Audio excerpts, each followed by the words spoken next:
Այսօր հյուրընկալում ենք պատմաբան ակադեմիկոս Աշոտ Մելքոնյանին և միասին կանդրադառնանք հետևյալ թեմաներին. անկախության բեկումնային պահը առաջին հանրապետության ծնունդը, հայրենասիրություն և պատասխանատվություն անկախության կայացման դժվարին ուղին, ինքնիշխան Հայաստանի ժամանակակից մարտահրավերներն ու հնարավորությունները, ժողովրդի ինքնորոշման իրավունքը պատմական փորձառությունից դեպի արդի լուծումներ, վստահությունը որպես ազգային միասնության հիմնաքար երեկ և այսօր, Հայաստանի և հայության մասնատվածության պատմական հետևանքները և դրանց ազդեցությունն ինքնիշխանության վրա։ Մեր ձևաչափը մինչև 1 ժամ բանախոսի խոսքն է և ևս 1 ժամ հարց ու պատասխան, բայց այսօր տեսնենք ոնց կստացվի, որովհետև զրույցը բավականին ծավալուն է, թեմաները ընդգրկուն են, հուսանք բոլոր թեմաներին կհասցնենք անդրադառնալ։ Պարոն Մելքոնյան, առաջարկում եմ կետ առ կետ ընթերցեմ և անդրադառնանք, եթե ընթացքում հարցեր կունենաք, ձեռք բարձրացրեք, նաև հարցերին կանդրադառնանք։ Անկախության բեկումնային պահը առաջին հանրապետության ծնունդը։ Ես շատ ուրախ եմ, որ կրկին առիթ ունեմ բարձունքում գտնվելու, որովհետև չեմ թաքցնում, առաջին անգամ, երբ որ հրավեր ստացա, վերապահ էի, թե ինչ լսարանի հետ գործ ունեմ, բայց հիացած էի երիտասարդների իմացությամբ, ազգային նկարագրով, ինչը ինձ հուշում էր, որ ես ճիշտ տեղում եմ, և դրա համար այսօր հաճույքով նորից ձեզ հետ եմ, և առավել ևս, որ թեման այսօրվա շատ հետաքրքրական է, հարցերի հարցն է, հայոց պետականության խնդիրն է, և շատ ուրախալի է, որ մեր երիտասարդության մեջ կա ընդգծված վերաբերմունք դեպի պետականության խնդիրը, առավել ևս, որ այսօր ամեն մեկս յուրովի ենք ընկալում այդ պետականության խնդիրը և ցավոք սրտի պետական մակարդակով պետականության նկատմամբ վերաբերմունքը իմ խորին համոզմամբ բավականաչափ փոխված է։ Քիչ առաջ ուղղակի ես կարդացի, որ մենք այլևս հայրենիք փնտրելու անհրաժեշտություն չունենք։ Հայրենիք փնտրելու անհրաժեշտություն չունենք։ Այս արտահայտությունը շատ երկար մտածելու տեղիք է տալիս, երբ որ երկրի առաջին դեմքը նման բան է ասում և սկսում ես խորհել, թե ինչ է դրանով ուզում ընդգծել։ Նորից 29,743,000 քառակուսի կիլոմետրը, որ իրականության մեջ նույնիսկ չկա այսօր և միաժամանակ ենթադրում է իմ պատկերացմամբ իրական Հայաստանը, որ 400,000 քառակուսի կիլոմետր այդ Հայաստանից հրաժարում։ Իհարկե դա երբեք տեղի չի ունենա, որովհետև պատմական հիշողությունը մեզ ուրիշ բան է հուշում։ Հիմա գանք պետականության խնդիրներին։ Ես ասեմ, որ մեզանում դասագրքային ճշմարտություն էին դարձել հետևյալ նախադասությունները. 1045 թվականին Մայր հայրենիքում և 1375 թվականին Կիլիկիայում, պետականությունը կորցնելուց հետո վերջապես 1918 թվականին հայ ժողովուրդը վերագտավ իր պետականությունը։ Եվ կարծես թե քննարկման առարկա չէր այս նյութը, ընդունվում էր, կրկնեմ, որպես դասագրքային ճշմարտություն։ Ես որպես նաև պետականության պատմության հարցերով զբաղվող անձնավորություն, տասնամյակներ շարունակ այս թեմայի վրա աշխատելով, վերջը կարծես թե մասնագետների մի զգալի մասին բերեցի այն համոզման, նաև քաղաքական գործիչների, որ սա ընդունելի տարբերակ չէ, որ մենք դարեր շարունակ պետականություն չենք ունեցել, որը որ բնականաբար իր կնիքն է դրել մեր ինքնության վրա, բացասական իմաստով։ Սա միայն մասնակիորեն ճշմարտություն է, այն տեսանկյունից, որ համահայկական մասշտաբով պետականությունը չի եղել, բայց պետականությունը իրականության մեջ տարբեր դրսևորումներով մշտապես եղել է, այլապես չէր լինի 1918 թվականի հրաշքը, որտև եթե դու գաղափարապես պատրաստ չլինեիր 1918-ի անկախությանը, անցած չլինեիր պետականության այսպես արկայծումների շղթայի միջով, 18 թվականը տեղի չէր ունենա։ Ինչը ասածիս իմաստը։ Ասում ենք, որ 428 թվականին մենք կորցրեցինք պետականությունը Արշակունիների թագավորության կորստով։ Արդյոք պետականության բարձրագույն ձև հանդիսացող թագավորությունն է պետականությունը, թե պետականության այլ հատկանիշներ, ատրիբուտներ եւս կան, որտեղ իհարկե նշաձողը մի փոքր ավելի ցածր է, անկասկած այո։ Հիմա վերցնենք Գերմանիան, որը միավորվել է կանցլեր Օտտո ֆոն Բիսմարկի ժամանակ, արդեն 19-րդ դարի երկրորդ կեսին, բայց դրանից առաջ գերմանական պետական կազմավորումներ չկային, այն հայտնի Պֆալցի Կուրֆյուրստը Վիլհելմը, որից օգնություն էր ակնկալում մեր Իսրայել օրին, չէ՞։ Հսկայական տարածք ուներ եւ Հայաստանի չափ տարածք։ Բազմաթիվ կոմսություններ, դքսություններ կային Ֆրանսիայում, այլ երկրներում, դրանք եւս պետականության դրսևորումներ էին։ Մենք եւս ունեցել ենք այդպիսի դրսևորումներ պետականության, ինչպես նույն 428 թվականից հետո մենք կորցրեցինք թագավորությունը։ Բայց չկորցրեցինք պետականություն, ինչպես Եղիշեն վկայում է, ասում է, պետականության ձևը փոխվեց։ Եթե առաջ հայոց թագավորն էր մարտի տանում հայոց զորքը, հիմա տանում էին նախարարները։ Այսինքն իշխանությունը անցել էր մի փոքր ավելի, այսպես նշաձողով ցածր մակարդակի նախարարական դասի ձեռքը, որոնք որ եղանակ ստեղծում էին եւ պետականությունը մարզպանության ձևով, տանուտիրական Հայաստանի ձևով կամ սատրապությունների տեսքով Բյուզանդիայի տիրապետության տակ շարունակում էր իր գոյությունը պահպանել անգամ արաբական տիրապետության շրջանում։ Բնականաբար 885-ին, երբ վերականգնվեց Բագրատունյաց թագավորությունը, պետականության նշաձողը կրկին բարձրացավ։ Բագրատունյաց թագավորության անկումից հետո, որ ասում ենք 1045-ից հետո պետություն չենք ունեցել, բայց շատ ներողություն, Կարսի թագավորությունն ինչ էր Բագրատունյաց թագավոր էր նստում, որտեղ մինչև 1065 թվականը Գագիկ Աբասյանն էր նստած, բակար Յուրիկյան թագավորությունը Լորիում, Տաշիր ձորագետի մինչև 1113 կամ 18 թվականը, Սյունիքի թագավորությունը մինչև 1070 թվականը Բաղաբերդի գրավումը եւ այլն։ Ուշ միջնադարում եւս ունեցել ենք պետականություն, որի դրսևորումներն էին Արևմտյան Հայաստանում եւ Կիլիկիայում Զեյթունի, Սասունի, Շատախի, Մոքսի, Համշենի կիսանկախ իշխանությունները, ինքնաբավ եւ ինքնիշխան կարողանում էին պահպանել իրենց ինքնիշխանությունը որոշակի քանակությամբ հարկ վճարելու գնով։ Նույն վիճակն էր Արևելյան Հայաստանում։ Ունեինք այսպես կոչված սղնախներ, ռազմական ճամբարներ Արցախում, Սյունիքում, Գեղարքունիքում,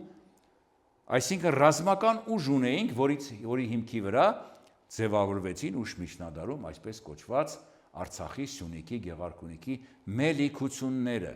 Ինչ էին մելիքությունները։ Մելիքությունները հստակ պետականության դրսևորում էին։ Պատկերացրեք, ովքեր էին մելիքները։ Մելիքները տեղի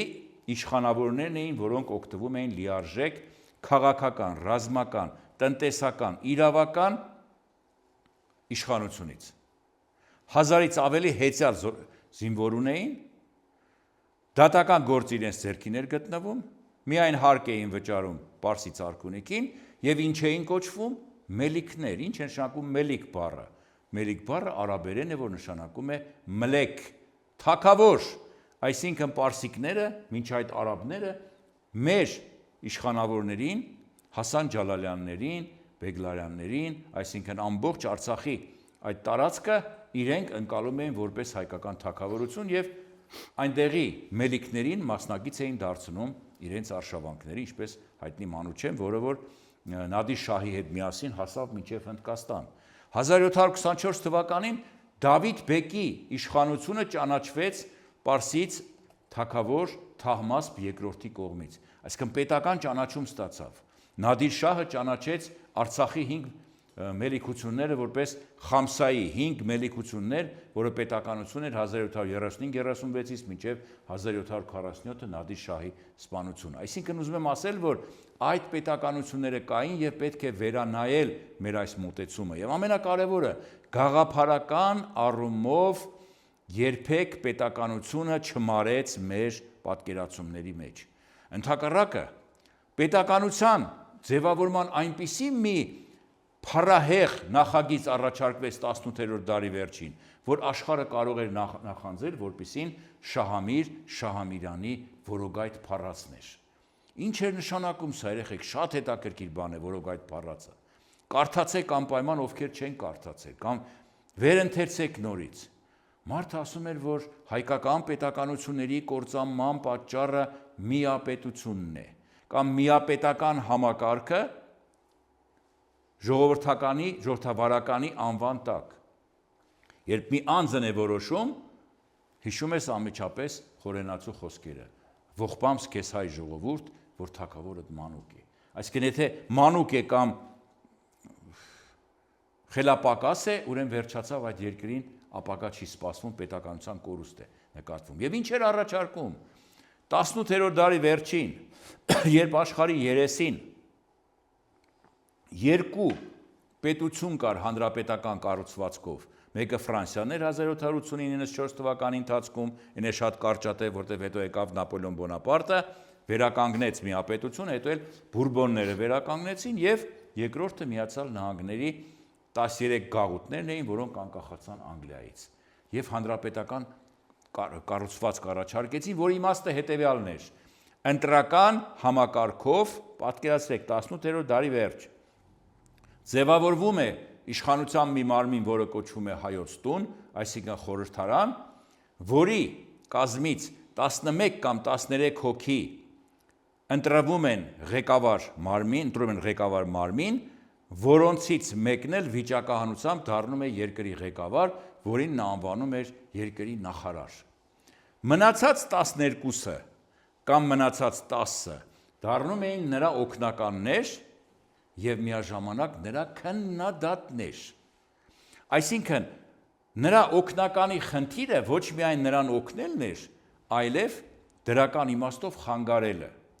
որ հարգելի պարոն նախարար, ինչպես նախագահային այն ժամանակ պատկերացնում էին, դու սխալ քաղաքականություն ես վարում, այ դու պետք է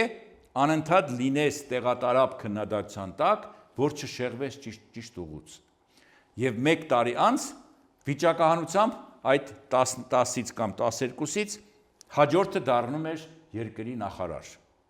Եվ այսպես 10 եւ 12 հոգին դառնում էին երկրի ղեկավարներ եւ նրանց օգնում էին իրենց օգնականները մշտապես քննադատելով։ Մեզանում դիմություն եւ ընդդիմությունը ընկալվում է որպես փոխադարձ թշնամություն, ոխ ուղակի, կարող են իրար հոշոտել։ Խորհրդարանում տեսնում եք երբեմն ինչ է կատարվում, չէ՞։ Եվ ինչ էր ասում Շամի Շամիրյանը, որպիսի անձը չդառնա, չհայտնվի գլխապտույտի մեջ եւ անիծյալ աթոռին գերի չդառնա, պետք է մշտապես լինի քննադատության տակ, որպիսի չհայտնվի փառքի որոգայթում։ Այ հետաքրքիր է, որ մեր ինստիտուտի աշխատակիցներն են եկել եւ ինչն է հետաքրքրակ, այդ ինստիտուտում ես փորձել եմ հետեւյալ ձևով աշխատել, երեխեք։ Եթե ինձ գան եւ գովաբանեն ամբողջ օրը իմ աշխատակիցները, մի օր ինձ դուր կգա դա։ Կարող է սկզբից ասեմ, թե գիտեք ինչ եկել են, երբ մեկը պաշտոն ա ուզում, մեկը ինչ որ աշխատավարձն ուզում բարձրացնել, ինչ որ փորացավ ունի ժողովրդի խոսքով ասած։ Հետո կսկսեմ հավատալ նրա գովաբանությանը, կասեմ, ես ինչ խելոք բան ասեց այ մարդ։ Ես ինչու եմ ինձ թերագնահատում 4 հոգի ասեցին, որ Աշոտ Մելքոնյանը փառահեղ դասախոսություն կարդաց կամ մի աննախադեպ միտք առաջարկեց, որ ոչ մեկը չէր ասել, բայց իրականության մեջ սովորական միտք ես հայտնել։ Եվ սկսում ես կամաց հավատալ դու դրան, որ ինչու եմ ինքս ինձ թերագնահատում, հաջորդ անգամ աշխատակցին ասում ես, որ ոնց էր իմ դասախոսությունը, նայել զգալով, որ ակնկալում ես իրենից դրական արձագանք, ասում ես շատ լավ էր։ Այդպիսի դասախոսություն ես դեռ չէի լսել։ Հաջորդ անգամ ինքդ ես պահանջում, ասում ես ինչու չգովաբանեցիք ինձ, եւ հայտնվում ես փառքի որոգայթում։ Ահա տեսեք ինչի եմ սա ասում, երեխեք։ Պետականության գաղափարը ոչ միայն մեզանում շատ թարմ էր ու հզոր, այլև պետականության ամենակատարյալ ձևը հանրապետական կառավարման 18-րդ դարի վերջին իդեմս Շամի Շամիրյանի, Մովսես Բաղրամյանի, Գրիգոր Խոջաջանյանի արդեն նրանց ուղեղում կար։ Իսկ այդ մոդելը ինչ որ տեղ կիրառության մեջ դրվել է, այո, այդ մոդելը այսօր դրվել է կիրառության մեջ ծայր աղավաղելով։ Տեսեք Շամիրյանն ինչ էր ասում։ Այն ընդդիմությունը, որը ուրախանում է իշխանության ձախողումներով, նա ընդդիմություն չէ, նա չարիք է։ Այն իշխանությունը, որը ընդդիմության քննադատությունը ընկալում է որպես չարություն, ինքն է չարություն։ Երկուստեք չարություն են։ Ասում են այն դեպքում, երբ որ պետականությունը իրական ժողովրդավար դիմության եւ ընդդիմության ամբողջությունն է։ Հիմա հարց եմ տալիս ձեզ։ Մեր ընդդիմությունը, որ շատ հյուրավացի, շատ դեպքերում քննադատում է իշխանությանը, չէ՞։ Ինքը իշխանությունը թե ոչ։ Ընդդիմությունը իշխանությունը թե ոչ։ Մի օրինագիծ է գալիս խորհրդարան, ընդդիմությունը տեսնում է, որ ինքը փոքրամասնություն է, չի կարողացնել, չի կարող խոչընդոտել, միևնույն է անցնելու է, դեմոնստրատիվ լքում է դահլիճը։ Բայց ինքը պետության մաս է։ Ինքը պետությունից փող է ստանում, այնքան ինչքան իշխանավոր падգամավորն է ստանում։ Բայց քանի որ մեզանում աղճատվել է դիմություն ընդդիմության միասնության գաղափարը, որ դա շատ լավ բան է։ Ես որ մտնում եմ լսարան, ասում եմ երեխեք, ես ձեզ խնդրում եմ, ինձ դարձեք ընդդիմություն լսարանում։ Այլապես ես կընկնեմ գլխապտույտի մեջ, որ շատ խելոք բաներ ասեցի, թեպետ կարող է հանրահայտ ճշմարտություններ եմ ասել։ Ինչու? Որովհետև եթե ես իդեմս լսարանի այնտեղ տեսնեմ ընդդիմություն, ինձ վրա կաշխատեմ երեխեք։ Հաջորդ անգամ մի 4-5 գիրք կկարդամ, նոր կգամ այս լսարան։ Իսկ մեզանում ցավոք սրտի նման բան չկա։ Ահա այսպիսի գաղափարական նախապատրաստությամբ եկանք հասանք 19-րդ դարի վերջ, 20-րդ դարի սկիզբ, բայց զարմանալիորեն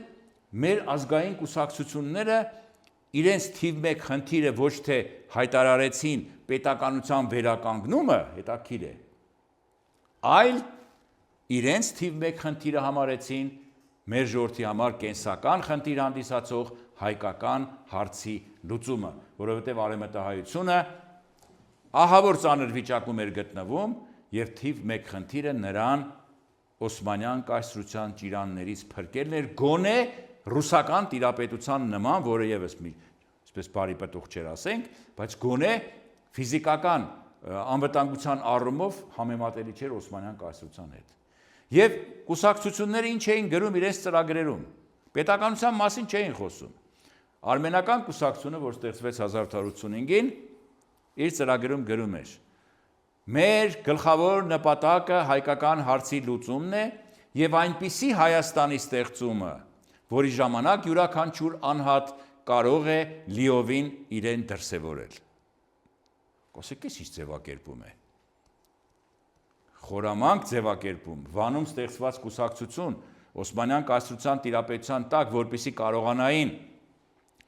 խուսափեին վրեժխնդրությունից, բռնության հնարավոր քայլերից իշխանությունների կողմից, ասում էին, այնպիսի հասարակություն ենք ուզում, որի ժամանակ անձը կարող է լիովին իրեն դրսևորել։ Այսինքն ասում են դա անկախությունն է։ Բայց իշխանությունը գգակ ասես չէ, գիտես ինչ կա։ Դա թուրքին էլ կարող է վերաբերվել, այնպես որ ես վատ բան չեմ ասել։ Հայ-աղաբկան դաշնակցությունը, որ 18 թվականի մայիսի 28-ին, ինչպես արևմտայինները կասեն, առաջին հերթին կպարտինք այդ կուսակցությանը, չէ՞։ Կուսակցության ծրագրում ոչինչ չէր գրված անկախության մասին։ Գրած էր, որ մեր նպատակը հայկական հարցի լուծումն է, որին հասնելու համար ամեն միջոցի պիտի դիմենք, ապստամբություն, ֆիդայական շարժում, ահաբեկչություն, մեծ տերությունների աջակցություն, բայց չկա անկախության մասին բան։ Հայկական հարցի լուծում է ասում։ Եվ տեսեք, եւ այն էլ միայն արևմտյան Հայաստանին է վերաբերում, բայց երբ որ ցարական Ռուսաստանը եւս սկսեց մեզ ճնշել 1903 թվականի հունիսի 12-ի եկեղեցու գույքի բռնագրավման խնդիրը դրեց, 5 թվականին հայ-թաթարական ջարդերն եղան, հետո դաշնակցությանը սկսեց դատել 1908-12 թվականներին 200-ի չափ դաշնակցականների դատեցին, դաշնակցության գործի շրջանակներում նրանք արդեն ձեռնոց նետեցին նաև ռուսական ցարիզմին եւ ծրագրում ավելացրին Կովկասյան ծրագիր հասած հատվածը, որը նշանակում է, որ ազատագրական պայքար ոչ միայն Օսմանյան կայսրության, այլև ցարական Ռուսաստանի դեմ։ Եվ միայն այն բանից հետո, երբ որ մայիսի 28-ը տեղի ունեցավ, պետականությունը ստեղծվեց, հայ-աղաբկան դաշնակցությունը իր 9-րդ ընդհանուր ժողովում համագումարում նոր 19 թվականի սեպտեմբեր-հոկտեմբեր ծրագրային փոփոխություն մտցրեց, որտեղ նշվում էր այն մասին, որ մեր գերխնդիրը հայոց պետականության վերականգնումն է։ Հետաքրքիր է, չէ՞։ Ուրեմն միակ կուսակցությունը, որը որ իր ծրագրում շատ աղոտ ու երկչոտ ձևով անկախության գաղափարի մասին խոսում էր, դա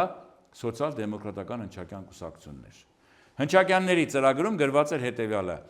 հերավոր ապագայում հայկական հարցի լուծումից հետո Հայաստանի բաժան եղած մասերը Թուրքահայաստանը, Պարսկահայաստանը եւ Ռուսահայաստանը պիտի միավորվեն։ Ինչի համար նա ամենաշատը տուժեց 1913 թվականին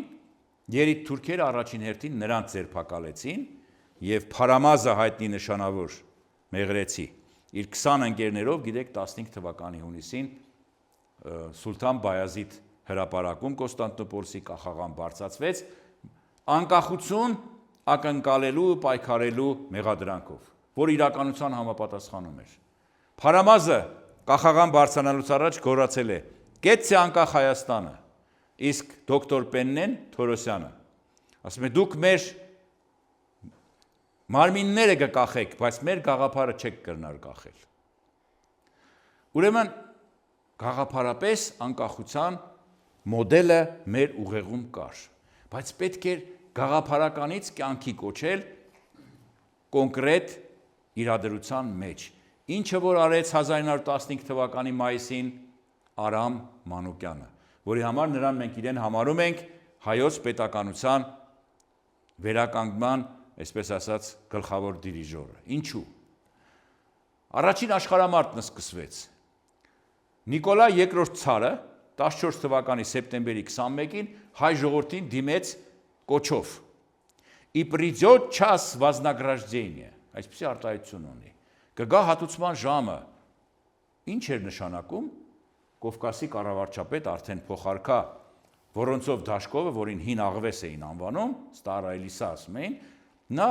մեր Գևորգ 5-րդ կաթողիկոսի ականջին փսփսաց, որ դա նշանակում է Արևմտյան Հայաստանը գրավելուց հետո, եթե դուք կամավորական որպես գաք մեզ հետ միասին կռվեք, մենք Արևմտյան Հայաստանում ձեզ կտանք անկախություն։ Եվ մենք հավատացինք։ Հավատացինք, զինվորագրվեցինք, մոռացանք ցարիզմի արած բոլոր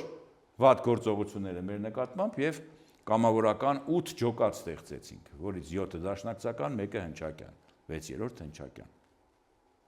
Արևմտյան Հայաստանն ազատագրեցինք, ոչ մի բան չստացանք։ Թղթի կտոր տվեցին,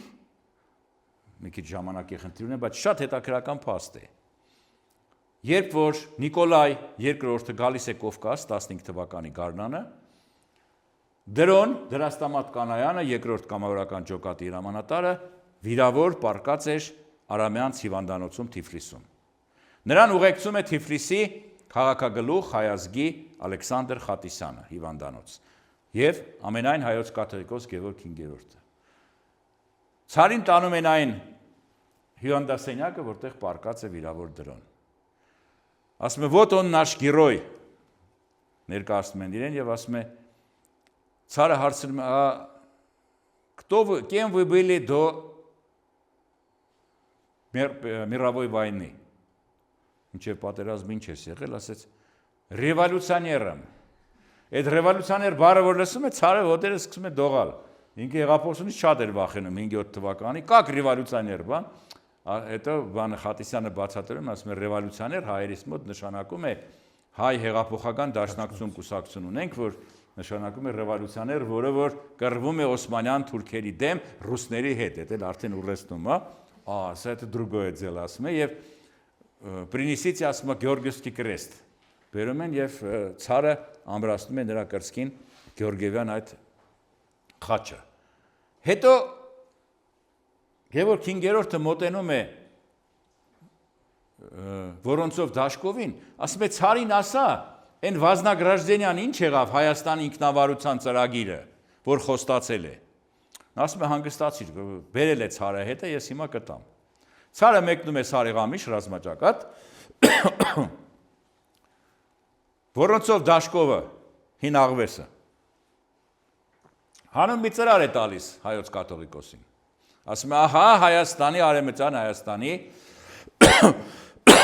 ինքնավարության նախագիծը։ Դուք պատկերացրեք ամենայն հայոց կաթողիկոսի ուրախությունը, վերցնում է ծրարը, որ բացի, որոնցով Դաշկովը ձեռքը բռնում է, ասում է, սա Թիֆլիսն է, ձեր մայրաքաղաքը չէ, գոնե գնացեք Էջմիածին հանդիսավորությամբ այս ծրարը կբացեք։ Անմիջապես ասում է շատ խելացի առաջարկ է եւ նստում է գնացքը, մինչ այդ հեռագրով տեղեկացնում են Երևանին եւ Էջմիածնին, որ բերում ենք Արևմտյան Հայաստանի անկախության հռչակագիրը ցարի կողմից տրված։ Երևանում եւ Էջմիածնում պատրաստվում են դիմավորելու կաթողիկոսին, Ջաջուր կայարանում Գյումրիից ոչ հեռու Ալեքսանդրապոլից են ժամանակվա, ինչ որ մարդիկ դիմակավոր հարձակվում են գնացքի վրա, կողոպտում տանում են ինչ որ ունի ամենայն հայոց կաթողիկոսը, այդ թվում նաև այս նամակը, Բաղձալի նամակը։ Խեղճ մարդը նորից նստում է գնացք ուրիշ հանդիպակաց, վերադառնում է Թիֆլիս,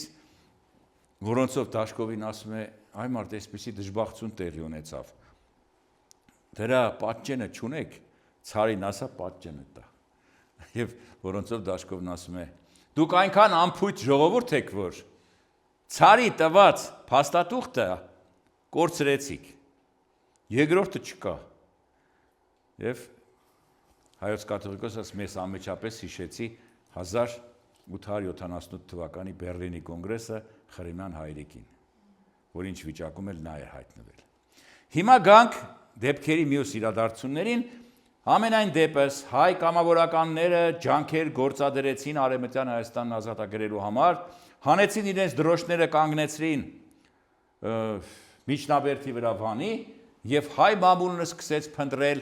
հայ թագավորական արքայատողմերի շառավիղներ, թե ով պիտի լինի հայոց թագավորը։ Միամիտ հայ ժողովուրդ։ Գրիգոր Արծրունուն շառավիղներն էին փնտրում, այ նրանք արծրունիներից են սերում, բագրատունիներ էին գտնվել, որոնք որ ուզում էին թագավոր դառնային, բան, եւ հանկարծ կամավորական ջոկատները ծրվեցին, բայց մինչ այդ մայիսի 6-ին 1915 թվականի Վանն ազատագրելուց հետո գեներալ Նիկոլաևը, որը բավական բարեհաճ վերաբերմունք ուներ հայերի նկատմամբ, որտեղ տեսել էր թե կամավորականները ինչպես էին կռվում նրա կողքին, Արամ Մանուկյանին նշանակում է Վանի նահանգապետ, Վան Վասպուրականի,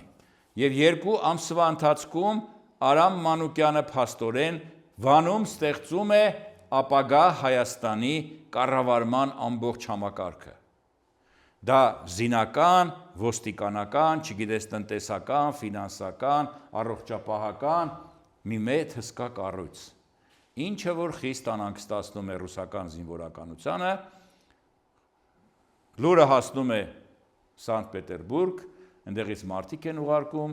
զզվելի հայատյաց գեներալներ Աբացիևը, Տվերդախլեբովը եւ ուրիշները սկսում են փնովել հայ կամավորներին, թե նրանք լավ չեն կռվում, Թիֆլիսի հայոց ազգային բյուրոն ճակատ է ուղարկում Հովանես Թումանյանին, պարզում է, որ այդ բոլորը կեղծիք է, սուտ է, Անդրանիկը գեներալ Աբացիևին ապտակում է այն բանի համար, որ նրանք միտումնավոր Վանից նահանջում են 15 թվականի հուլիսի 2-ին, որի նպատակը ձևավորված հայկական պետականության այդ մոդելը Վան Վասպուրականի քանդուքարապանելն էր։ Եվ ստիպված վանեցիները Վասպուրականի հայությունը 200,000 մարդ տեղահանվեց ռուսական նահանջող զորքի հետ միասին եւ ճանապարհին 60,000-ը կոտորվեց։ Մի մասը Պարսկաստան անցան, մյուս մասը եկան Արևելյան Հայաստան։ Եվ 5 անգամ Վանից նահանջ տեղի ունեցավ մինչև 17 թվականը Արցախցի Կոստի Համբարձումյանը եւ մյուսները։ Մի խոսքով մոդելը ստեղծեց Արամ Մանուկյանը Արևմտյան Հայաստանում, այդ դրա համար, երբ որ ռուսական կայսրությունը սկսեց փլուզվել 1917 թվականից, երբ որ իշխանության եկան բոլշևիկները, Արամ Մանուկյանը Թիֆլիսի հայոց ազգային խորհրդից պահանջեց իրեն տալ դիկտատորի լիազորություններ եւ ուղարկել Երևան։ Թիֆլիսի հայոց ազգային խորհուրդը,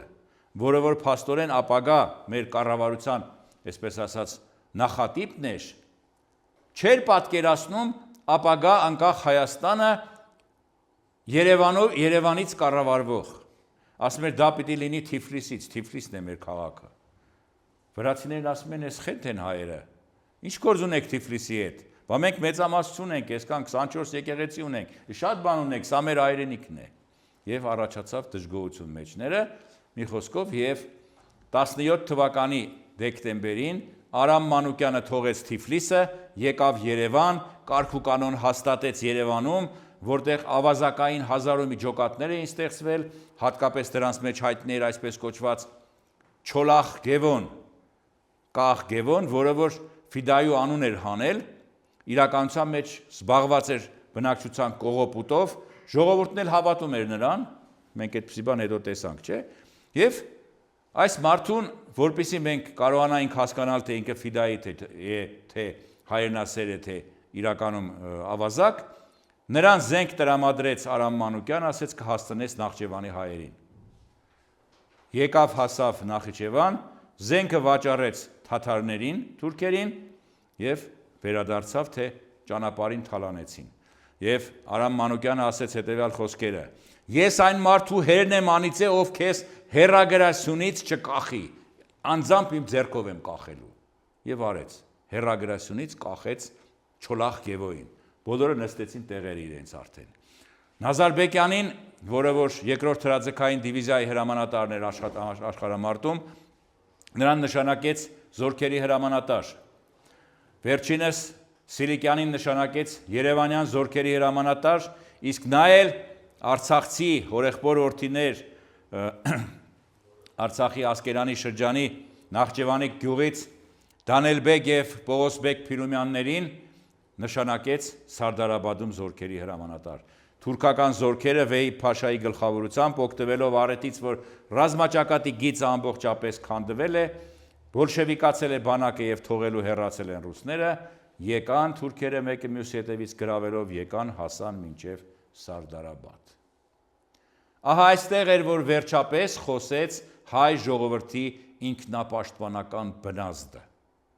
Երբ հասկացանք, որ այլևս տեղ չունենք նահանջելու, երզնկայից ու կամախից նահանջելով եկել ասել ենք Արարատյան դաշտ։ Թիկունքում Երևանն է, Երևանում խուճապ է։ Մայիսի 18-ին Երևանի քաղաքային դուման որոշում է կայացնում քաղաքը էվակուացնել Սևան։ Սիլիկյանը անձամբ ներկայանում է ամենայն հայոց կաթողիկոսին առաջարկելով Գևորգ 5-րդին տեղափոխվել Բյուրական կամ Սևան։ Վերջինս հայտարարում է, որ ամենայն հայոց կաթողիկոսը պարզ զինվորի նման կընկնի Էջմիածնում Մայր տաճարի մուտքի մոտ։ Եվ հրահանգեց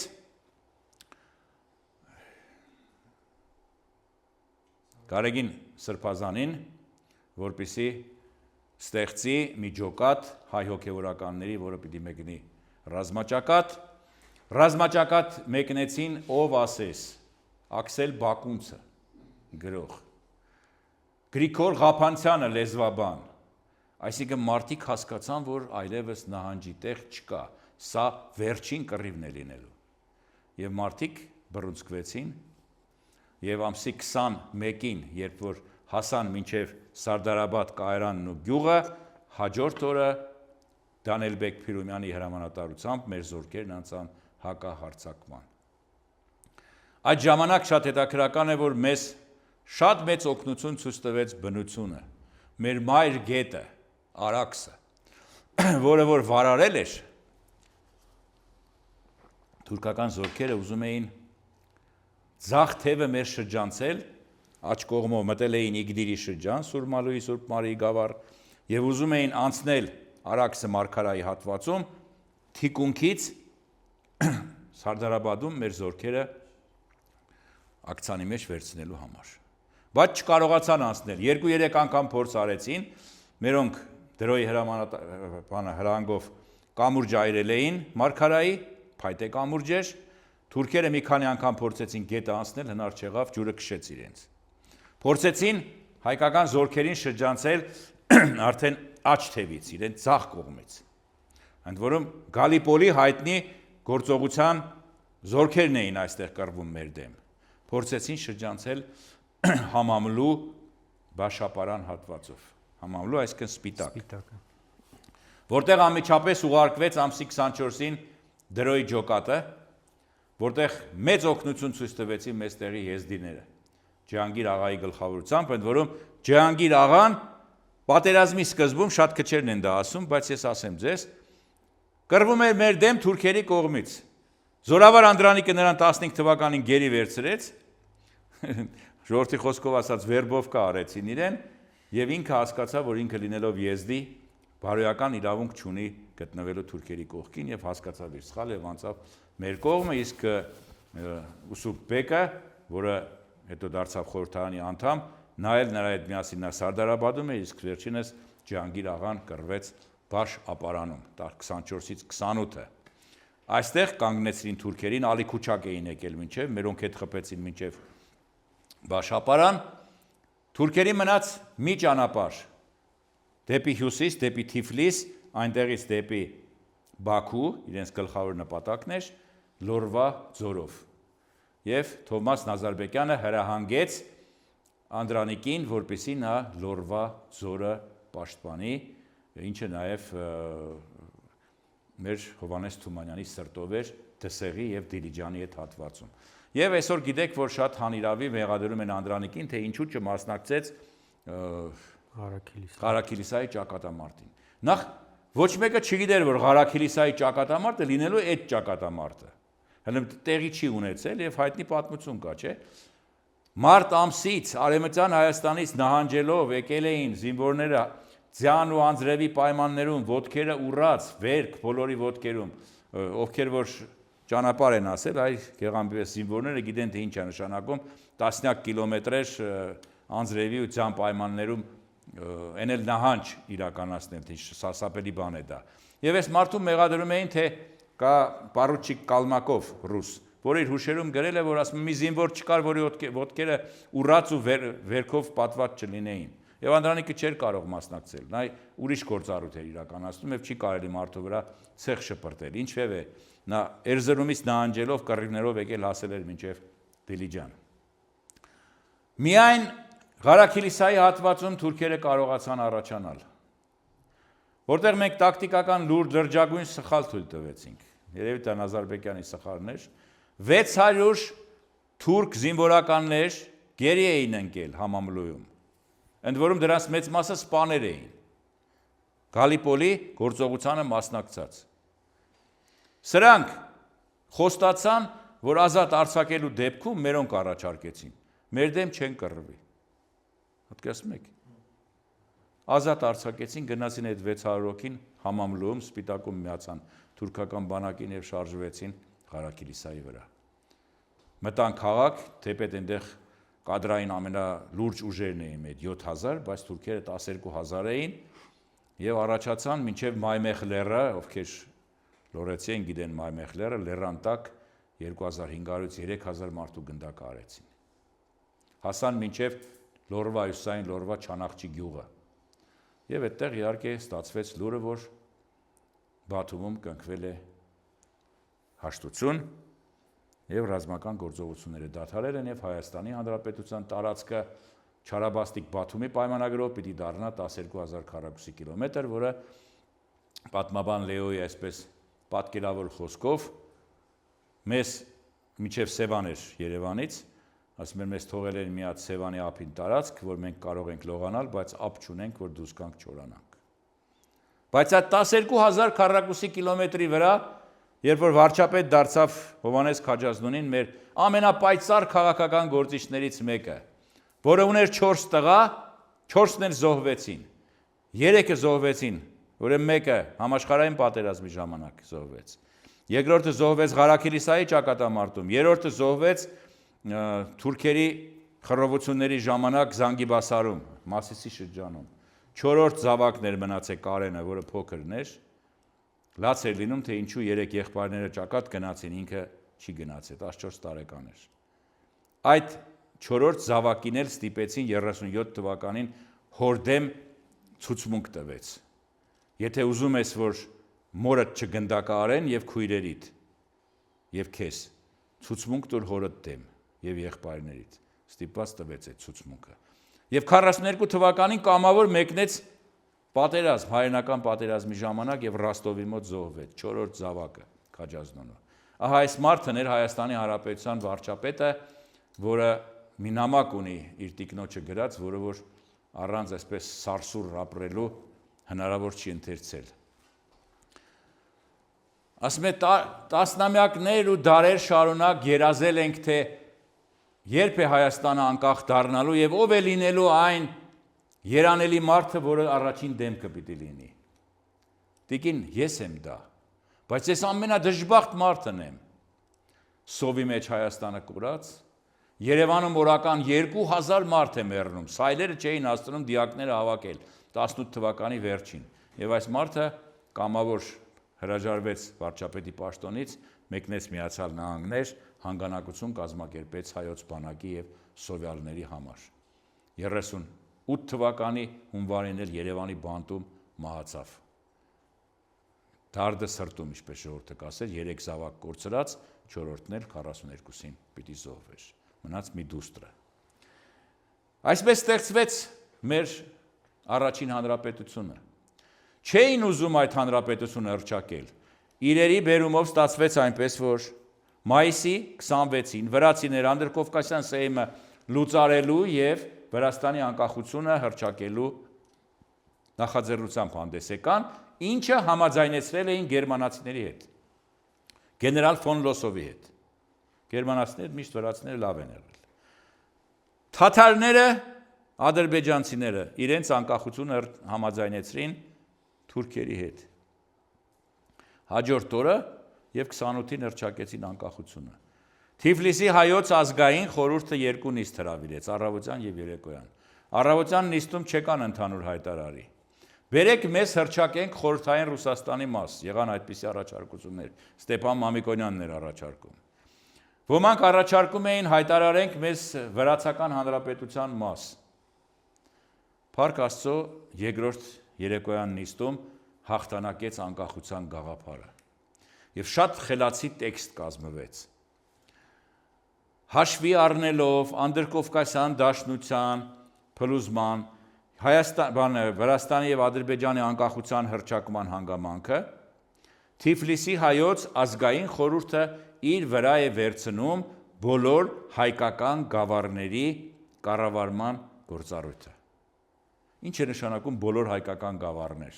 որ խնդիրներ չունենար նորաստեղծ հանրապետությունների հետ, Արցախի խնդիր կար, Զանգեզուրի խնդիր կար, Ջաբախկի խնդիր կար, Լոռվա խնդիր կար եւ այս ձևակերպումով Հայաստանի առաջին հանրապետությունը կյանքի կոչվեց, հանրապետություն, որը շատ արագորեն եւ տեսեք, Թուրքիայի ներկայացուցիչը խորհրդարանի նիստերին գալիս մասնակցում էր։ Բաթումի Չարաբաստիկ պայմանագրով այս արևելյան Հայաստանի կեսից ավելի մնում էր թուրքերին։ Համամլուն, Սպիտակը,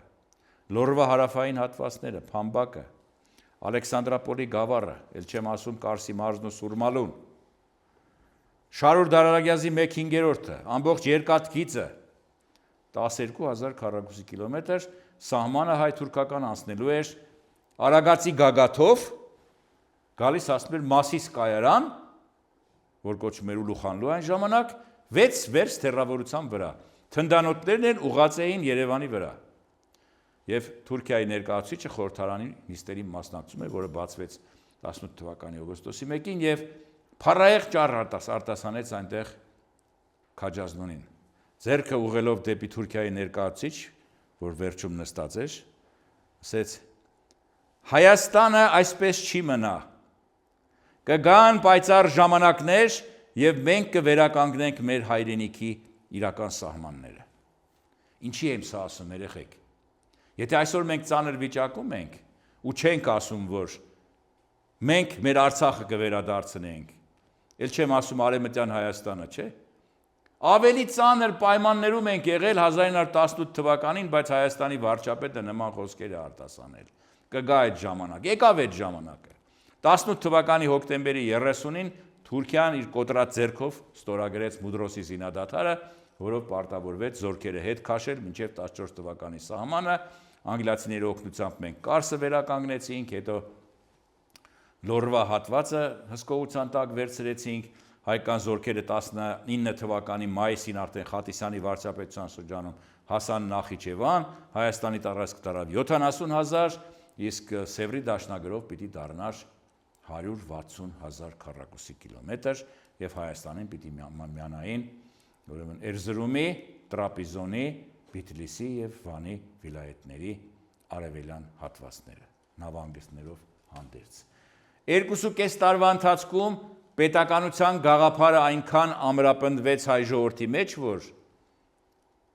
Բոլշևիկյան իշխանությունը շատ կարճ տևեց Հայաստանում, որտեղ 21 թվականի փետրվարին հայ ժողովուրդը կրկին ապստամբեց,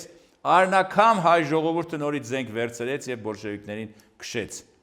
Զանգեզուրում, որովհետեւ կար պետականություն, որը ստեղծեց Երևանում, Հայաստանը, ուրեմն Երևանը խորհրդայնացնելուց հետո ամսի 2-ին, դեկտեմբերի 25-ին Գարեգին Նժդեհը Տաթևի համազանգեզուրյան առաջին համագումարում հայտարարեց ինքնավար Սյունիքի ստեղծումը, որը ապրիլի 27-ին դարձավ Լեռնահայաստան, հունիսի 1-ին դարձավ Հայաստանի Հանրապետություն, որի շնորհիվ Զանգեզուրը մնաց մեզ, ինչի հետ հաշտվեց խորհրդային իշխանությունը, շատ ավելի խելոք գտնվելով, քան թե այսօրվա ռուսական իշխանություններն են, որոնք Զանգեզուրի դերը չեն հասկանում նաև իրենց համար, եւ հիմարաբար պաշտպանում են այս հարցում Ադրբեջանի մոտեցումը, թե տվեք մեզ, մենք մի անգամ մի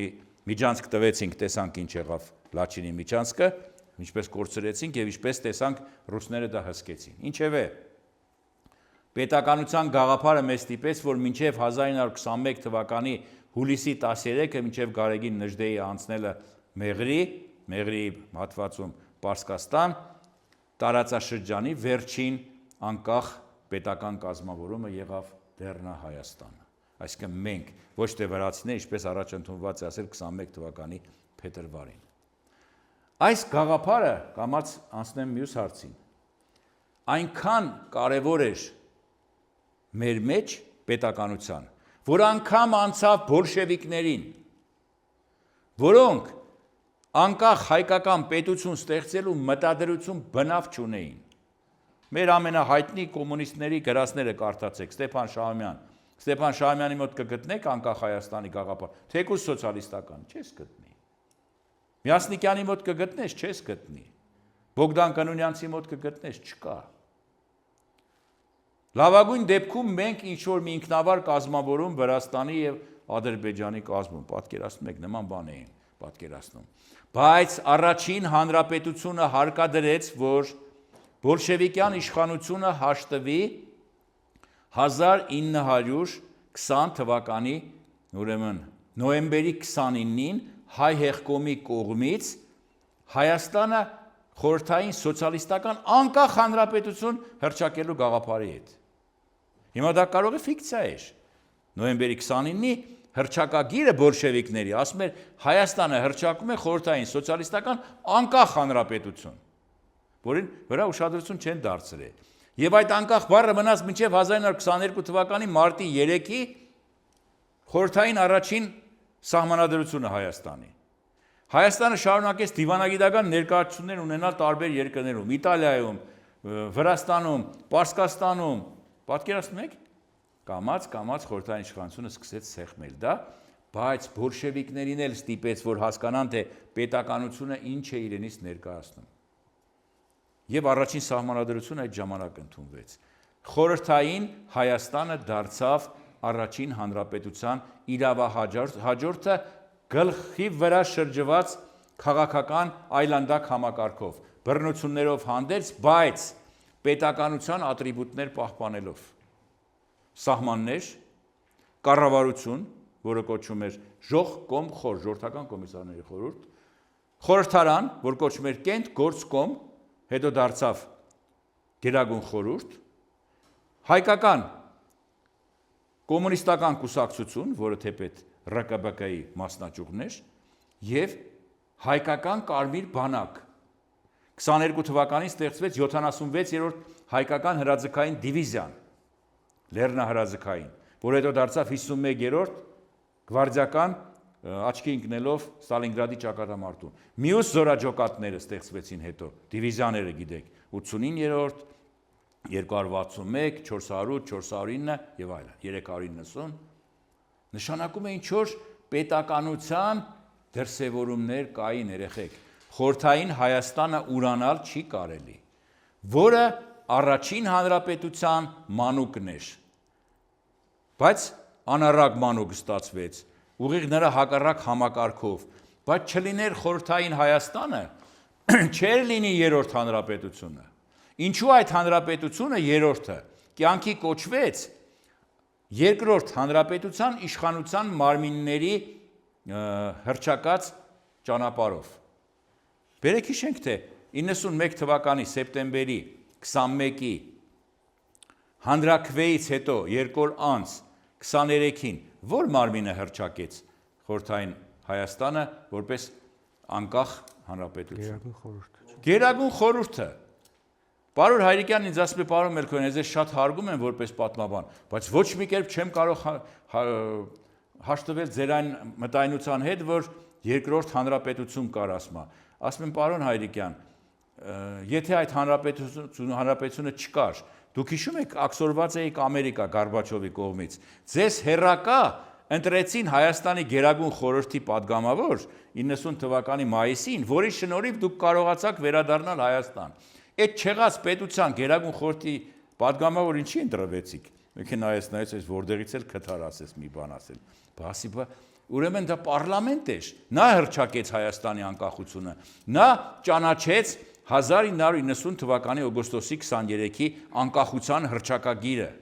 Հետո արդեն փոխվեց անունը հանրապետության, դրոշը, զինանշանը ընդունվեց եւ այլն։ Այսինքն կար պետականության շարունակականություն, առաջին հանրապետություն, երկրորդ հանրապետություն, երրորդ հանրապետություն։ Եվ չի կարելի ուրանալ, նոր կրկնում եմ, խորհրդային Հայաստանի տեղն ու դերը։ Մանավանդ այն բանից հետո, երբ որ 37 թվականի ապրիլի 14-ի սահմանադրությամբ երկրորդ խորհրդային Հայաստանի կարևոր երեխեք կետ մտցվեց այնտեղ, որ առանց տվյալ հանրապետության Գերագույն խորհրդի, արդեն Գերագույն խորհուրդը 36 թվականից կոչվում, երկրի հանրապետության սահմանը փոփոխման ենթակա չէ։ Ինչու դրանից հետո 20-30-ական թվականներին մենք տարածքային կորուստներ ունեցանք, Կապանի 22 գյուղերը մեզնից խլեցին, լճերի հատվածը Վարդենիսի շրջանի մեզնից խլեցին, Վրաստանը Բավրա գյուղի հատվածից 60 հեկտար տարածք մեզնից խլեց, Լորվա տարածքում բավական տարածքներ կորցրինք, Նոյեմբերյանի շրջանում, որովհետև կար Կենտգորսկոմ, Անդրկովկասի, նա որոշում էր, մեզ էլ հաշվի չէր առնում։ Իսկ 37 թվականի ապրիլի 14-ի սահմանադրությամբ ամրագրվեց, որ հանրապետության, խորհրդային հանրապետության սահմանը չի կարող փոխվել առանց նրա համաձայնության։ Եվ դրանից հետո իսկապես սահմանային փոփոխություն գրեթե չեղան, միայն 46 թվականին այդ անիծյալ անկլավները հայտնվեցին, որոնց վեճը գիտեք շարունակվում է։ Խորհրդային տարիներին պետականության գաղափարը բավականին հետաքրքիր, այսպես փոխակերպված պահպանվեց։ Դա խորհրդային սոցիալիստական պատրիոտիզմի հայրենասիրության տեսքով էր։ Այլ արտահայտություններ ուներ, թե չէ, բայց ուներ դա։ Այլապես չէր լինի 1965-ի պորտկումը, ազգային մեծ զարթոնքը, որի ժամանակ ցեղասպանության 50-րդ տարելիցի կապակցությամբ մեր ժողովուրդը փողոց դուրս եկավ, ինչպես Սփյուռքում, այնպես էլ հայրենիքում եւ ստիպեց, որպեսզի սկսվի հայոց ցեղասպանության ճանաչման գործընթացը, 66 թվականին հուշահամալիրը սկսեց կառուցվել եւ այս գործընթացը շարունակվեց եւ պետականության գաղափարախոսությունը անգամ կոմունիստական կուսակցության լիդերների ուղեղի մեջ մտավ, դա կլինի Գրիգոր Հարությունյան, Սուրեն Թովմասյան, Անտոն Քոչինյան, Զարուբյան, չեմ ասում, եւ Կարեն Դեմիրճյան։ Իրենց բոլոր թերություններով հանդերձ երեխեք։ Մենք խորհրդային Հայաստանը պիտի հասկանանք, որ դա էլ մեր պատմությունն է։ Հիմա տեսեք վրացիներին վերցնենք մեր հարևան, ես որ վրացագետ եմ, լավ գիտեմ Վրաստանը։ Նրանց մոտ ինչը խորհրդային շրջանի հետ կապ ունի, լրիվ ջնջել են։ Մտնում ես Ռուսթավելու պողոտայի վրա իրենց հայտնի թանգարանը, պատմության թանգարանը։ Թանգարանը կոչվում է օկուպացիայի թանգարան։ Ուրեմն մտնում ես ռուսական տիրապետության շրջանն է, օկուպացիա, խորհրդային շրջան օկուպացիա, բայց հետո ցույց են տալիս այդ նույն Թիֆլիսը ռուսական ցարական տիրապետության ժամանակ, երբ որ նահանգային կենտրոն էր, հետո էլ դարձավ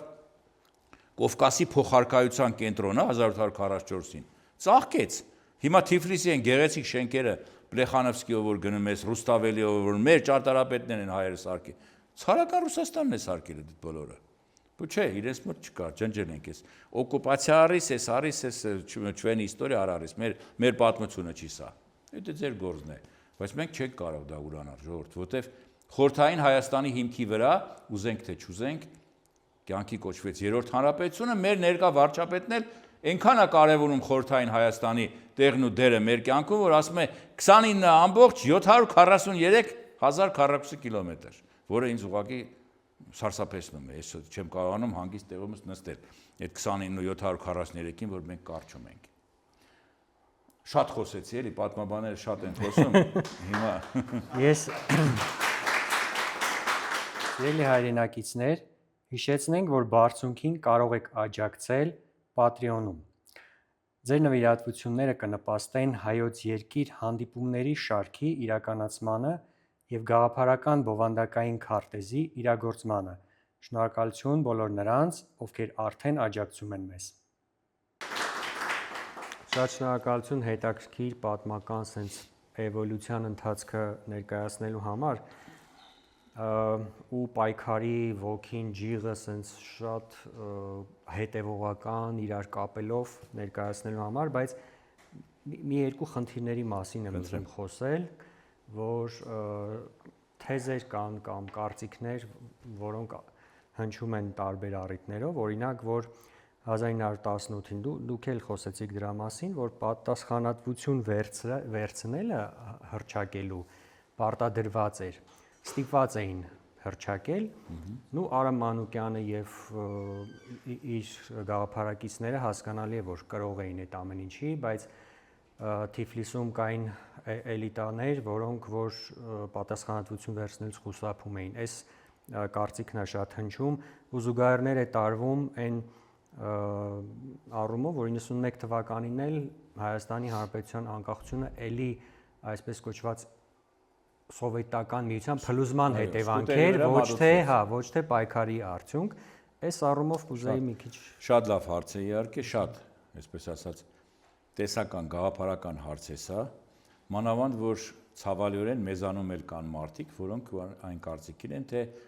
1918-ի մայիսը մեզ կուտեղի վրա մատուցեց Թուրքիան, ոչ ավել, ոչ պակաս։ Եվ օգտագործում է հետևյալ հանգամանքը, որ հայերը չէին ուզում անկախություն, եւ մի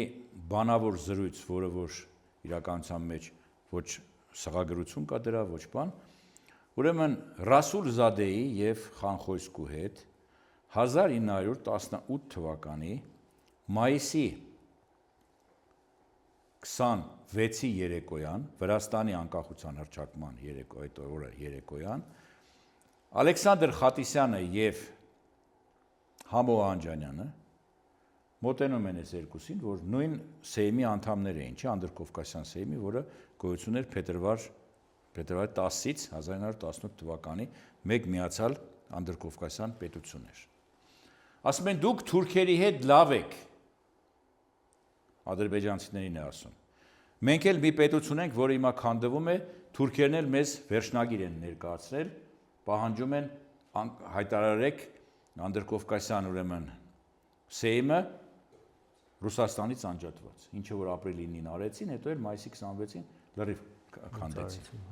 Ուրեմն այս խոսակցությունը, թե դուք մոտ եք թուրքերի հետ, փորձեք նրանց ախորժակը զսպել, որտեվ թուրքական զորքը ինչքան առաջանում է, հայկական հողերն է մեկը մյուսի հետևից գրավում։ Էրզրումը գրավեց, Սարեգամիշը գրավեց, Կաղզվանը գրավեց, Կարսը գրավեց ապրիլի 12-ին, հիմա էլ արդեն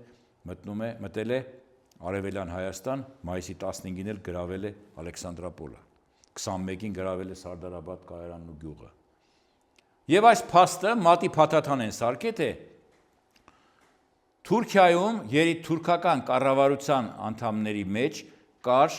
տարաձայնություն անկախությունը Հայաստանի ճանաչելու առումով, գիտեք, չէ, ճակատագրի հեգնանք է, առաջինը անկախությունը ճանաչել է Թուրքիան, վերջինը ճանաչել է Թուրքիան։ Ալեքսանդրապոլի պայմանագրով 20 թվականի դեկտեմբեր 2-ի 3 գիշերը, իսկ առաջինն է ճանաչել է ուրեմն բանի հունիսի 4-ի պայմանագրով դարձյալ Թուրքիան։ Հիմա իբր Թալյատ Փաշան, ինչը նա ասել է Խատիսյանին եւ Ավետի Սահարոնյանին 18 թվականին Կոստանդնուպոլսում, թե Էնվեր Փաշան կատեգորիկ դեմ էր Հայաստանի անկախությանը եւ կողմ էր, որ հողին հավասարեցնենք ընդհանրապես Հայաստանը եւ վերջացնենք հայերի հետ մեր խնդիրները բնաջնջենք այդ կտորն է վերջանա։ Ես էի, որ Թալյատն ասում է,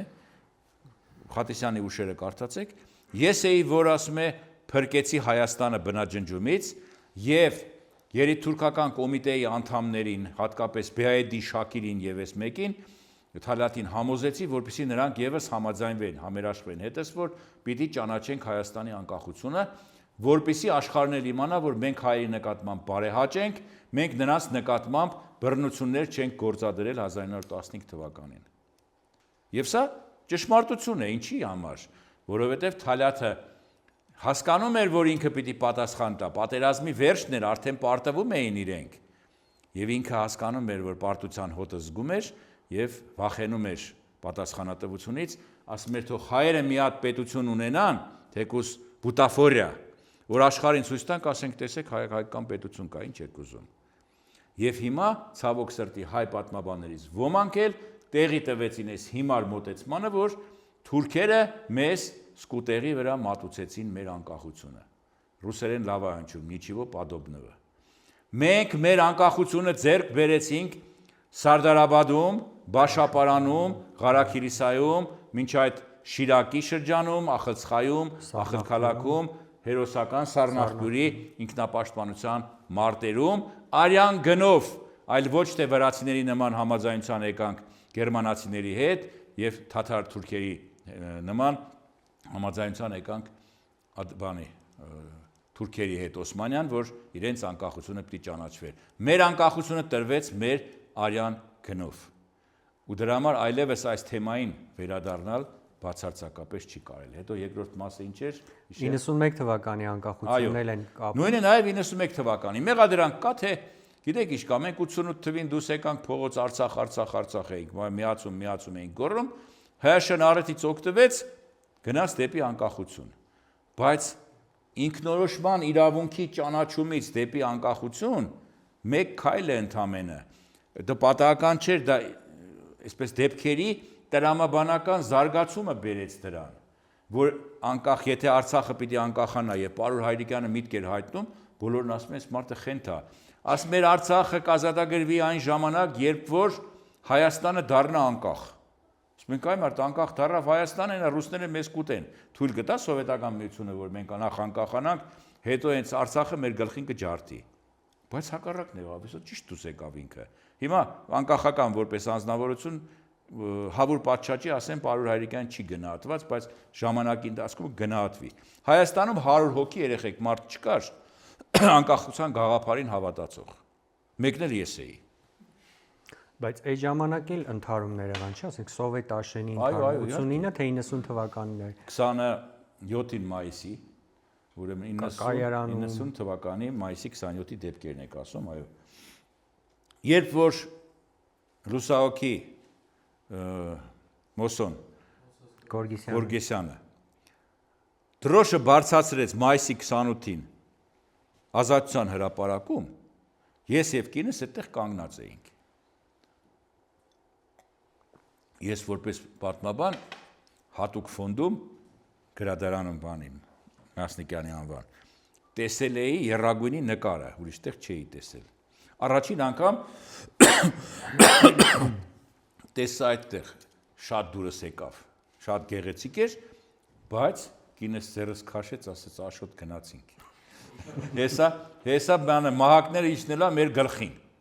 Ասենք սա խենթություն է 88 թվականի մայիսի 28-ին, բայց այդ տղեն արեց, այդ անկախականները, այմականները անում էին, պիտի գնահատել այդ մարդկանց, հասկանում եք։ Բայց հետո կամաց մենք էլ հաշտվեցինք այդ գաղափարի հետ։ Եվ հետո գիտեք ինչ, մեր քաղաքական եւ գիտական հանդրության ամենամեծ մեղքերը գիտեք որտեղ են, որ իրենք երբեք խոստովանել չգիտեն իրենց մեղքերը։ Ես օրինակ խոստովանում եմ, որ ես այն ժամանակ անկախության գաղափարին չէի հավատում, երեխեք։ Չէի հավատում։ Ասում եմ դա սովետական միության նման բիրտ ու վայրենի երկիրը, որը 56 թվականին Հունգարիայի հերնանից տանկերը մտցրեց, մեր Բաբաջանյանն էլ մարշալ մի ծերից մտավ, մյուսից դուրս եկավ Բուդապեշտի։ 68 թվականին Պրագայում արյունահեղություն եղավ, հետո Լեհաստանում դեպքեր եղան։ Ոնց կհավատայինք դրան։ Լիտվայի դեպքերն էին եղել, Թիֆլիսի ապրիլի 9-ի դեպքերն էին եղել, ասում ենք արյունը մեր մոտ է կթափվի եւ թափվեց։ Բայց վախվորած մարդ էինք մենք, ժողովուրդ էինք, անկախության գաղափարին չէինք հավատում։ Հիմա ուրիշ հարց է, որ արդեն հետադարձ հայացքով նայում ես, այդպես է։ Նույնն էլ վերցնենք, ասենք, այն օրը նայեցի իմ մի ելույթը 2018 թվականի մայիսին իշխանափոխության հետ կապված։ Լոս Անջելեսում ես առաջին հանրապետության թեմայով զեկուցում պիտի կարդայի, Ազատություն ռադիոկայանն եկավ, ինձ ասեց ինտերվյու վերցնենք, ինչ կասեք իշխանափոխության հետ կապված։ Ասում եմ, ես ողջունում եմ այդ իշխանափոխությունը, ինչու՞։ Որովհետև այս իշխանությունը հույս ունեմ, որ գոնե հայկական հարցը առաջ է մղելու միջազգային մակարդակում որպես լեգիտիմ իշխանություն, ժողովրդի կողմից ընտրված։ Հետո տեսա այդ լեգիտիմը մեր գլխին դարավ եսիմ ինչ։ Կրակն ենք ընկել, հենց մի բան ասում ես, ասում ես ժողովուրդ ընտրել է։ Այմար ժողովուրդ ընտրել է, հա, բայց ես էլ ժողովրդի մի մասն եմ եղել, բայց հետո փոխել եմ մոտեցումներս, տեսել եմ ուրիշ ուղղությամբ ենք գնացել։ Այսինքն ասածիս իմաստն է, որ դուք Հայաստանում տեսել եք մի քաղաքական գործիչ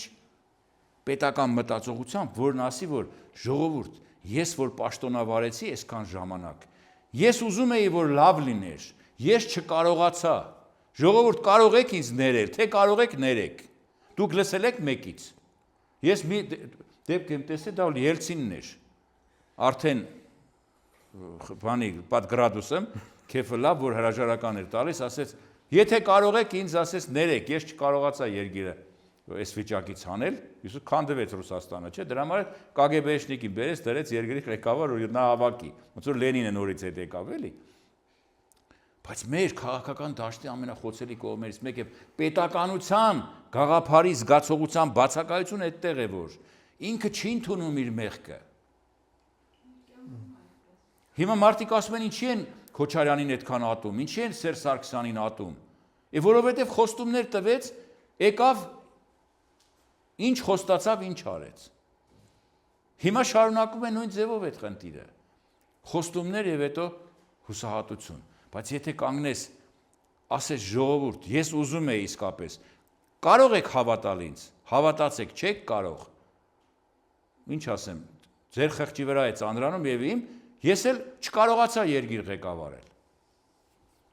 Ցավոք սրտի դա պետական մտածողության բացակայության արդյունք է։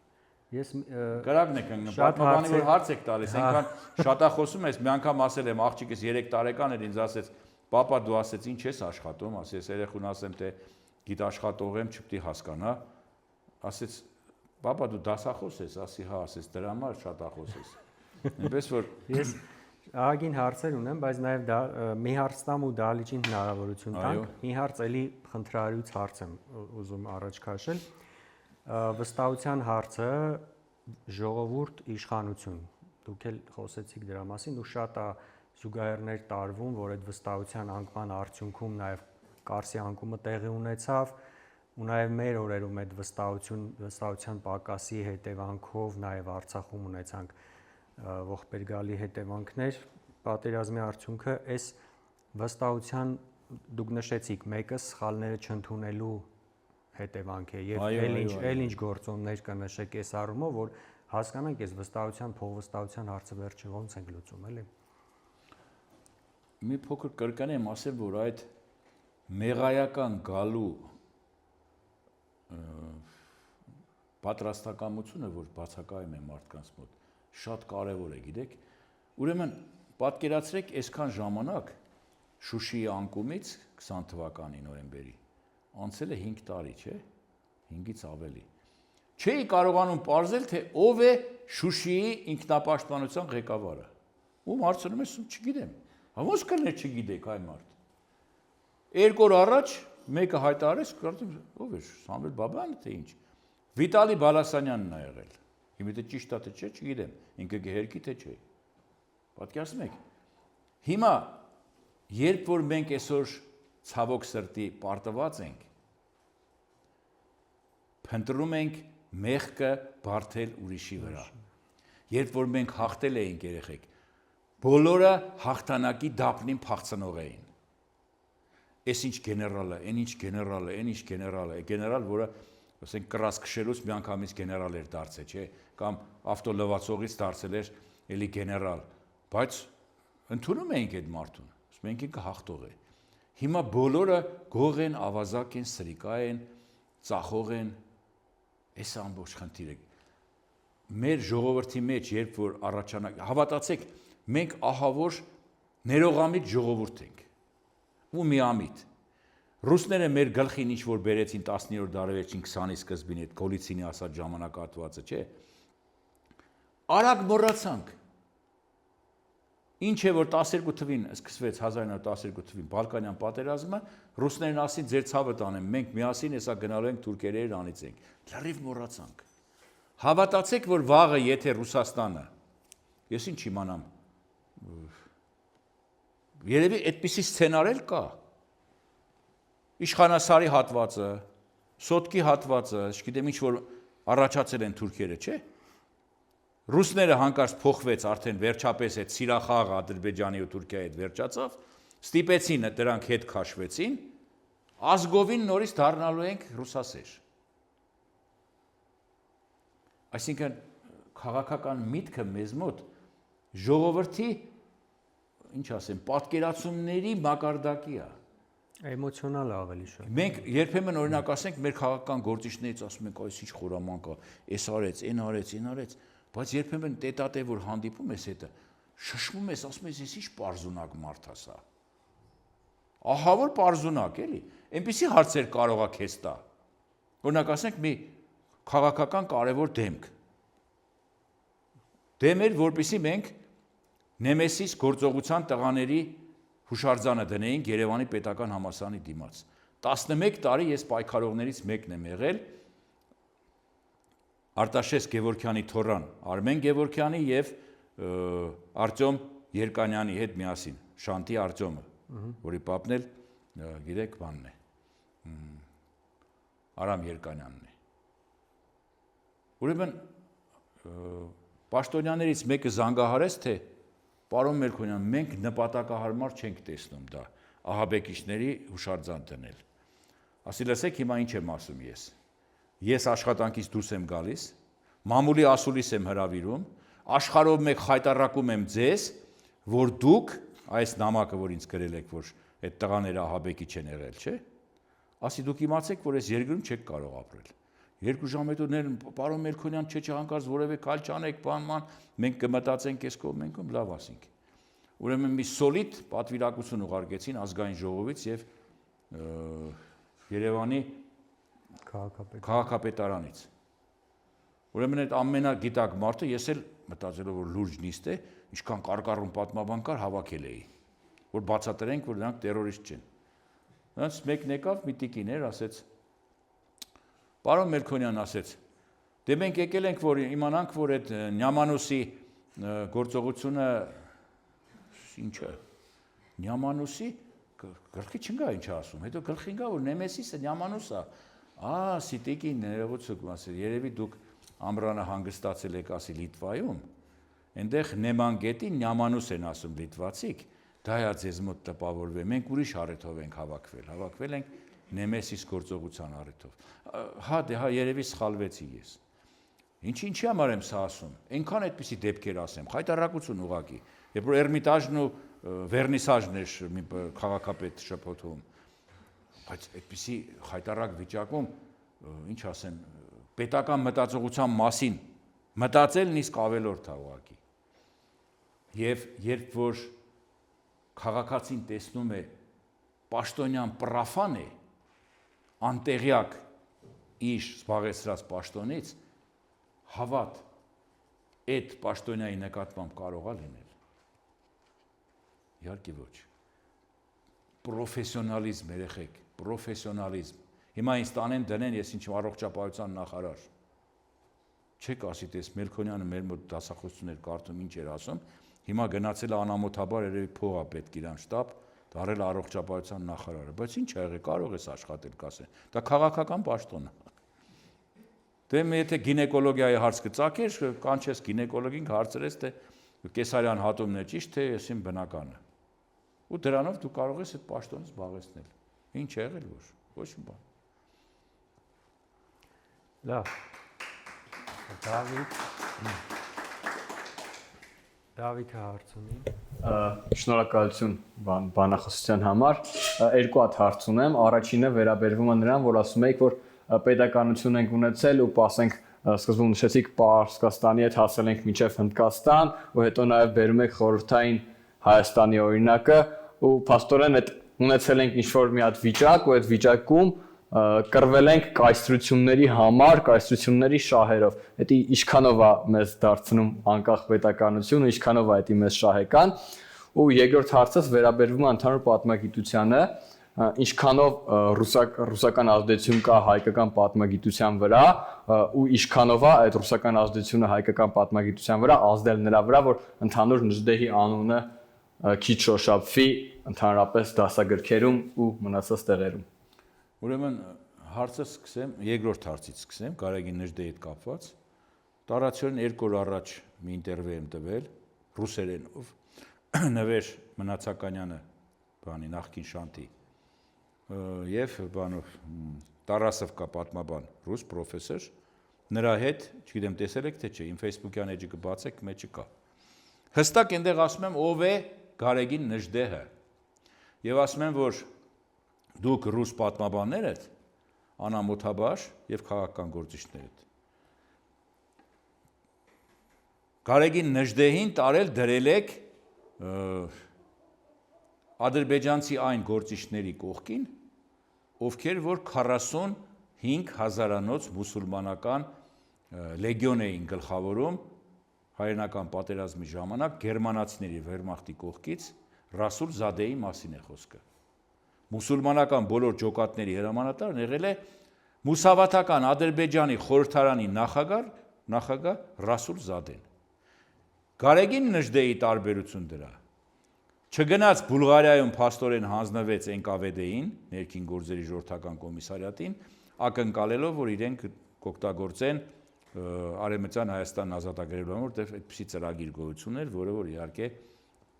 կյանքի չկոչվեց, հասկանալի է ամերիկացիների միջուկային զենք օգտագործելուց հետո։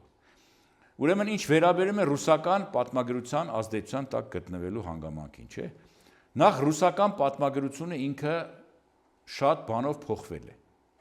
Այն ռուսական պատմագրությունը Կլուչևսկու, չգիտես, Սալավյովի ժամանակվա պատմագրությունը չէ։ Խորհրդային պատմագրությունը Պոկրովսկու ժամանակվա խեղաթյուրում էր պատմությունը, իրենք էլ վերանայել են շատ բան իրենց պատմության մեջ, բացի հայրենական պատերազմից։ Ռուսների մոտ հայրենական պատերազմին կապար այդ իրենց սրբությունն է։ Որովհետև ուրիշ բան չունեն, եթե վերցնենք, էլի, իրենց համար հերոսապատում պատմությունը, բայց իրականության մեջ մի պատերազմում հաղթանակ է ստանում, որի գինը 29 միլիոն մարդ է։ 29 մսաղաց է եղել ուղղակի։ Երբ որ զինվորին, մենք հիմա դիսերտացիա ունենք, իմ ասպիրանտներից մեկը գրում է, Էդիտա Դադայան կա, որ գրել է հետևյալը, որ զինվորին կանչում էին, 3 զինվորի, ասում էին զենքը գերմանացու մոտ է։ Մի հրացան ունեք 3 հոգով։ 3-ով վազում եք մարտի եք գնում, մեկը զոհվեց, հաջորդը վերցնում է հրացան, հետո մինչև երրորդը, մինչև հասնես գերմանացու ավտոմատին։ Էս է եղել իրականությունը։ Սրա մասին իրենք էլ են սկսել գրել եւ բնականաբար ռուսական պատմագրության այդ դպրոցը այնքան է վերանայվել ներսից, ել չեմ ասում մեր կողմից ինչքան է վերանայվել, պարբերացման խնդիրը, ազգային ազգագրական շարժման խնդիրը, պետականության խնդիրը, ռուսական տիրապետության շրջանը, ցարիզմի գաղութային քաղաքականությունը, այդ բոլորը վերանայվել է։ Ու շատերի մոտ կա ցավոք այն կարծրատիպը, որ մենք շարունակում ենք սովետական ռուսական պատմագրության շրջանակներում մնալ։ Առաջին հարցը ինչ էր, ներողություն։ Կայսրությունների կազմում Այո, կայսրությունների կազմում մենք մատուցել ենք ծառայություններ։ Նարսես կամ Ներսես անունով զորավար ենք ունեցել բյուզանդական կայսրությունում։ Կայսրեր ենք ունեցել բյուզանդական կայսրությունում Միքայել III, Միքայել IV, Թեոդորը, Հովան Չմշկիկ, Բարսեղ I, Բարսեղ II, հայ են սրանք ազգությամբ, բայց ասում ենք ուղղակի հայ են։ Այդ նույն թվարկածս մարդիկ արյան մեջ խեղդել են հայերի ապստամբությունները, երբ Հայաստանն ընկել էր նրանց տիրապետության տակ։ Կամ ասենք սովետական տարիներին Միկոյանի մասին հիմա թորը Ստաս Նամինը անդադ դրական այսպես կողմերով է ներկայացնում իր պապի գործունեությունը, բայց այնքան խայտառակ բաներ կա, որ մենակ այն, որ փաստաթուղթ ունի ստորագրած, որ Ղարաբաղը ավելի ճիշտ է լինի Ադրբեջանի կազմում, կամ չգիտես, եթե որոշվել է 1000 հոգի գնդակահարել Հայաստանում 37 թվին, ինքը ջնջելա գրել է «Прибавить еще 500 человек», 1500-ին գնդակահարել։ Այս մարդիկ հայկական նկարագիր չեն ունեցել։ Եվ ծառայել են ու շատ բնական է դա։ Արաբական խալիֆայության մեջ ունեցել ենք մարդիկ, որոնք ծառայել են։ 500,000-ի չափ մարդը, որ կռվել է մասնակցել է երկրորդ համաշխարհային պատերազմին ու ունեցել ենք 300,000-ից ավել զոհ, ու որ նայում ենք բոլոր ազատագրական պայքարները, երևի իրար գումարած այդքան զոհ մենք չենք ունեցել ազատագրական պայքարների ժամանակ։ Շատ լավ, հիմա վերցնենք այսպիսի տարբերակ։ Այն կռվողները, որոնք որ գնացին ու զոհվեցին, նաև հերոսներ, 108 հերոս, 150 գեներալ, ես գիտեմ 4 մարշալ, 1 ծովակալ եւ այլն եւ այլն, 108 հերոս, չէ։ Հիմա այս մարդիկ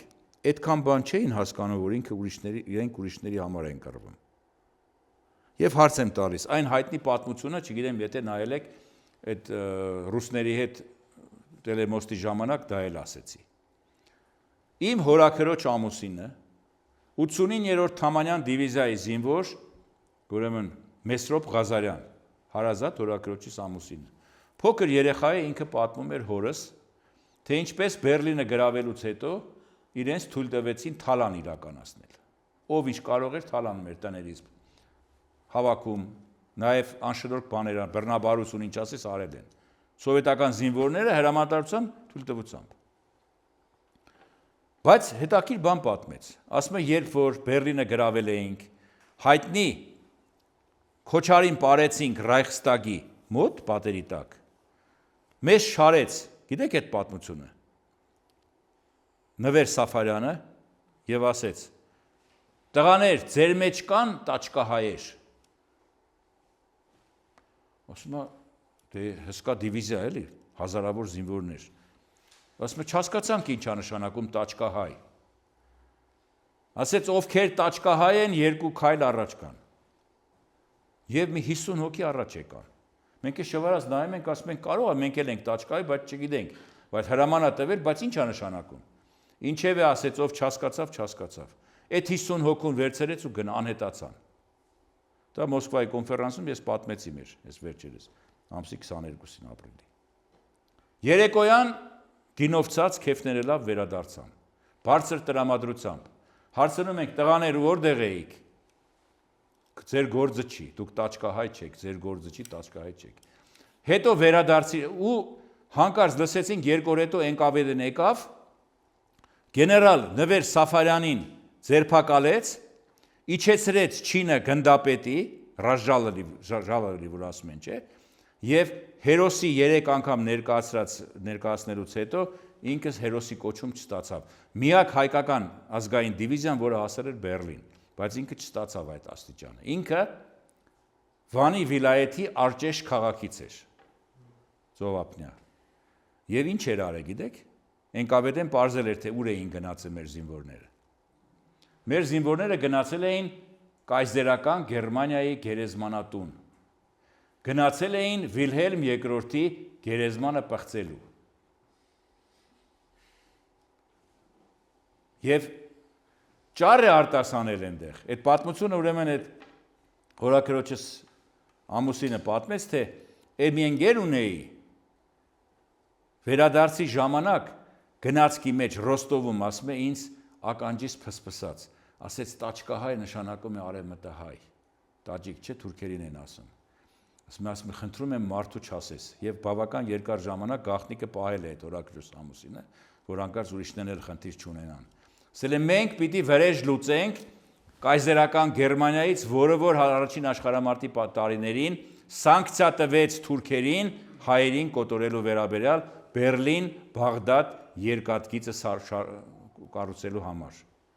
Եվ Վիլհելմ II ամենամեծ մեղավորն է, ինչը Գերմանիայի Դաշնությունը 2016 թվականի հունիսին ընդունած իր բանաձևում, Բունդեսթագի։ Նշում է կայզերական Գերմանիայի մեղքի բաժինը հայոց ցեղասպանության մեջ։ Այսինքն այս մարդիկ վրեժով լցված հայերենական պատերազմում կռվում էին ֆաշիստական Գերմանիայի դեմ, այն Գերմանիայի, որը դաշնակիցն էր առաջին աշխարհամարտի ժամանակ թուրքերի, եւ Ստալինգրադի անկումը կամ Մոսկվայի անկումը կնշանակեր Թուրքիայի մասնակցություն պատերազմին, որը մեզ համար կնշանակեր վերջնականապես ցեղասպանության ավարտ։ Եվ ցավոք սրտի մեր աշակերտներից ու ասպիրանտներից Արծրուն Հովհաննիսյանը զինվորական լինելով անհեթեթություն դուրս տվեց, թե ուղիղ հակառակն էր, ասում է, եթե գերմանացիները գրավեին Ստալինգրադը, ապա Գերմանիան պիտի հարձակվեր Բուլղարիայի կողմից եւ ասում է Կովկասի կողմից, Հայաստանը ազատագրեր եւ մեզ տար ազատ անկախ միացյալ Հայաստան, որ քարտեզ չի պատկերացնում դերից երևաց, ասում է Ռոստովի շրջանից պիտի իջան ներքև չէին կարող իջնել Ռոստովի։ Ռոստովը գտնում է Տափաստանում, Կովկասի լեռնաշղթան պիտի բարձրանային, հետո իջնեին Վրաստան եւ Հայաստան։ Մի խոսքով, ուրեմն գերմանացիները պիտի միացյալ Հայաստան տային, պատկերացնում եք։ Այն օրը հաղորդման ժամանակ հարց տվեցի ուղիղ եթերով այսպես։ Պարոն Հովհաննիսյան, այդ դեպքում գերմանացիները գրավել էին Մոլդովան, որը 40 թվին էր կորցրել իր անկախությունը։ Գրավել էին Լիտվան, Լատվիան, Էստոնիան, որոնք կորցրել էին 39 թվականի հուլիսին։ Ուկրաինան կորցրել էր 18 թվականին, Ռուսաստանի ամբողջ արևմտյան հատվածը Դենիկին, Կոլչակ, Վրանգել անկախ պետություններ կային հակախորհրդային։ Ինչու չվերականգնեցին դրանց անկախությունը, հիմա հայերի անկախությունը պիտի վերականգնեին։ Էն էլ միացյալ Հայաստանի անհեթեթություն է, չի կարելի պատմությունը կեղծել, ժողովուրդ։ Դա բումերանգի նման հարվածում է քեզ։ Դեմ խոսում ենք էլի թեման։ Եղամ։ Շնորհակալություն բանախոսության համար, իսկապես հրաշալի sense գիծը տարակ պարոն Մելքոնյան ու հələ շարունակում ենք։ Ես ուզում եմ մի փոքր բացենք 1917 թիվը, երբ որ Ռուսաստանում հեղափոխություն եղավ, որ այստեղից զորքերը տարան, բայց փաստորեն ինչ որ մի հատ պահ մեր տիրապետության տակ էր մեր պատմական Հայաստանի մեծ մասը ու մենք քիչ քանակությամբ ու ռուսների զենքով մնացել էինք մեր պատմական հայրենիքում ու ես մեր դասախոս Գևորգյանից պոլիտեխնիկի պատմաբան գիտեմ, որ Երևանում ժողով ա եղել, որտեղ Գևորգյանի մասը խոսքը։ Հա, ապարանի ապարանցի, որ գրել է դրոյի մասին գիրք։ Հա, որ Երևանում ժողով ա եղել ու մի դահլիճում գտնվել են թե Անդրանիկը, թե Արամ Մանուկյանը, թե Դրոն ու որոշել են ճակատագիրը, թե ինչպես հիմա իրանք պետքա հայկական ուժերով ու ռուսական զենքերով պետքա վարվեն, որովհետև փաստացի ինչ որ երանելի պահեր, որ հայերը մնացել էին պատմական հողերի վրա ու հետնել զենքով ու կուզեմ այս մասը բացեք, որովհետև ինքը ես որքան հիշում եմ արդեն 14 տարի անցել է, ասում էր, որ Անդրանիկը պնդում էր, որ ամբողջ ճակատը պահենք, դաշնակցականները Արամ Մանուկյանի գլխավորությամբ ասում էին կարծում կուտակենք մեր ռեսուրսը, ես կուզեմ բացենք, որովհետև ես կարծում եմ պատմական կարևոր ժողով ա եղել այդ ժամանակ, անգամ Անդրանիկն ու Արամ Մանուկյանը վեճ են չէ ունեցել։ Այո, շատ հետաքրքիր հարց է, ասեմ ձեզ, որ նախ մինչև 17 թվի հոկտեմբերյան հեղաշրջումը 17 թվի փետրվարյան հեղափոխություն էր եղել, ցարին տապալել էին, ի տարբերություն ցարական ղեկավարության, ժամանակավոր կառավարությունը Իշխան Լվովը եւ մասնավորապես իրեն փոխարինած Միլյուկովը, Պյոտր Միլյուկովը եւ առավել եւս Կերենսկին ընդգծված պրոհայկական քաղաքականություն սկսեցին վարել։ Ուրեմն 3000 հայ զինվորների, որոնք կռվում էին եվրոպական ճակատում, դրանց բերեցին Հայաստան, բայց եկան Բաքվում լրվեցին, չկարողացան հասնել եւ համազասպներ նաեւ դրանց մեջ եւ դրանք Բաքվի պաշտպանությանը մասնակցեցին։ 17 թվականի բոլշևիկյան հեղափոխությունը, արևմտային ասած, մեր մուխը մարեց։ Նոյեմբերի 5-ին ընդունած ժողովուրդների իրավունքների դեկլարացիայով Վլադիմիր Լենինը հայտարարեց, որ հաշտություն առանց անեքսիաների, առանց կոնտրիբուցիաների, գրաված տարածքների վերադարձ, զինվորին խաղաղություն, գյուղացուն հող։ Ռուս զինվորը սկսեց զենքը թափելու գնալ, ես գործ չունեմ, ընդեղ հեղափոխություն է եղել, գնում եմ, որ տեր դառնամ։ Թուրքական բանակը Վեյիփ Փաշայի գլխավորությամբ, որ սատկած վիճակում էր, սկսեց կենդանության նշաններ հանդես բերել։ Մեր կամավորական ջոկատները 15-ի վերջին ցրված էին եւ վերածված էին գումարտակների, ազգային գումարտակների։ Այսինքն այն նույն կշիռը չունեին, ինչ որ սկզբում։ Թիֆլիսի հայոց ազգային բյուրոն այլևս իրեն չէր ֆինանսավորում։ Չէ։ Մեր հայ ազգային զորավիրավորները, որ կային չէ, 8 բան ունեինք դրուժինաներ։ 16-ին փոխվեցին, դրանք դարձան ազգային գումարտակներ։ Սամարցյան բան, նրանք այդտեղ արդեն եկան փոխարինելու, Պանդուխտ եւ այլն։ Ալեքսանդր Մնացականյան, սրանք դարձան հրամանատարները։ Թվականակը շատ քիչ էր զինվորների։ Հատուկ դրա համար Անդրանիկը, որ եկել ճակատից եկել հասել էր մինչև Ալեքսանդրապոլ, 1918 թվականի մարտի 6-ին Կայարանում Երկաթգծի կազմակերպում է միտինգ։ Ժողովուրդ, գեներալ Չեռնազուբովը ինչ շնորհել է գեներալի աստիճան։ Նշանակել է արևմտյան ճակատի հրամանատար։ Քո ասացի պես զարմանալի հնարավորություն է ստեղծվել տեր դառնալու մեր հայրենիքին։ Մենք պիտի դա անենք։ Ճիշտ է, դատարկվել է հայրենիքը, ցեղասպանություն է եղել 2 տարի առաջ, բայց մենք պիտի տեր կանգնենք։ Ովքեր կգան հետս։ Ամբողջ Կայարանը գոռում է ես։ Առավոտ ժամը 6-ին գնացքը շարժվում է, ասում է դեպի Կարս Ալեքսանդրապոլից։ Խնդրում եմ եկեք։ Անդրանիկը գալիս է, տեսնում է 6 հոգի են եկել։ Գնում հասնում է Էրզրում։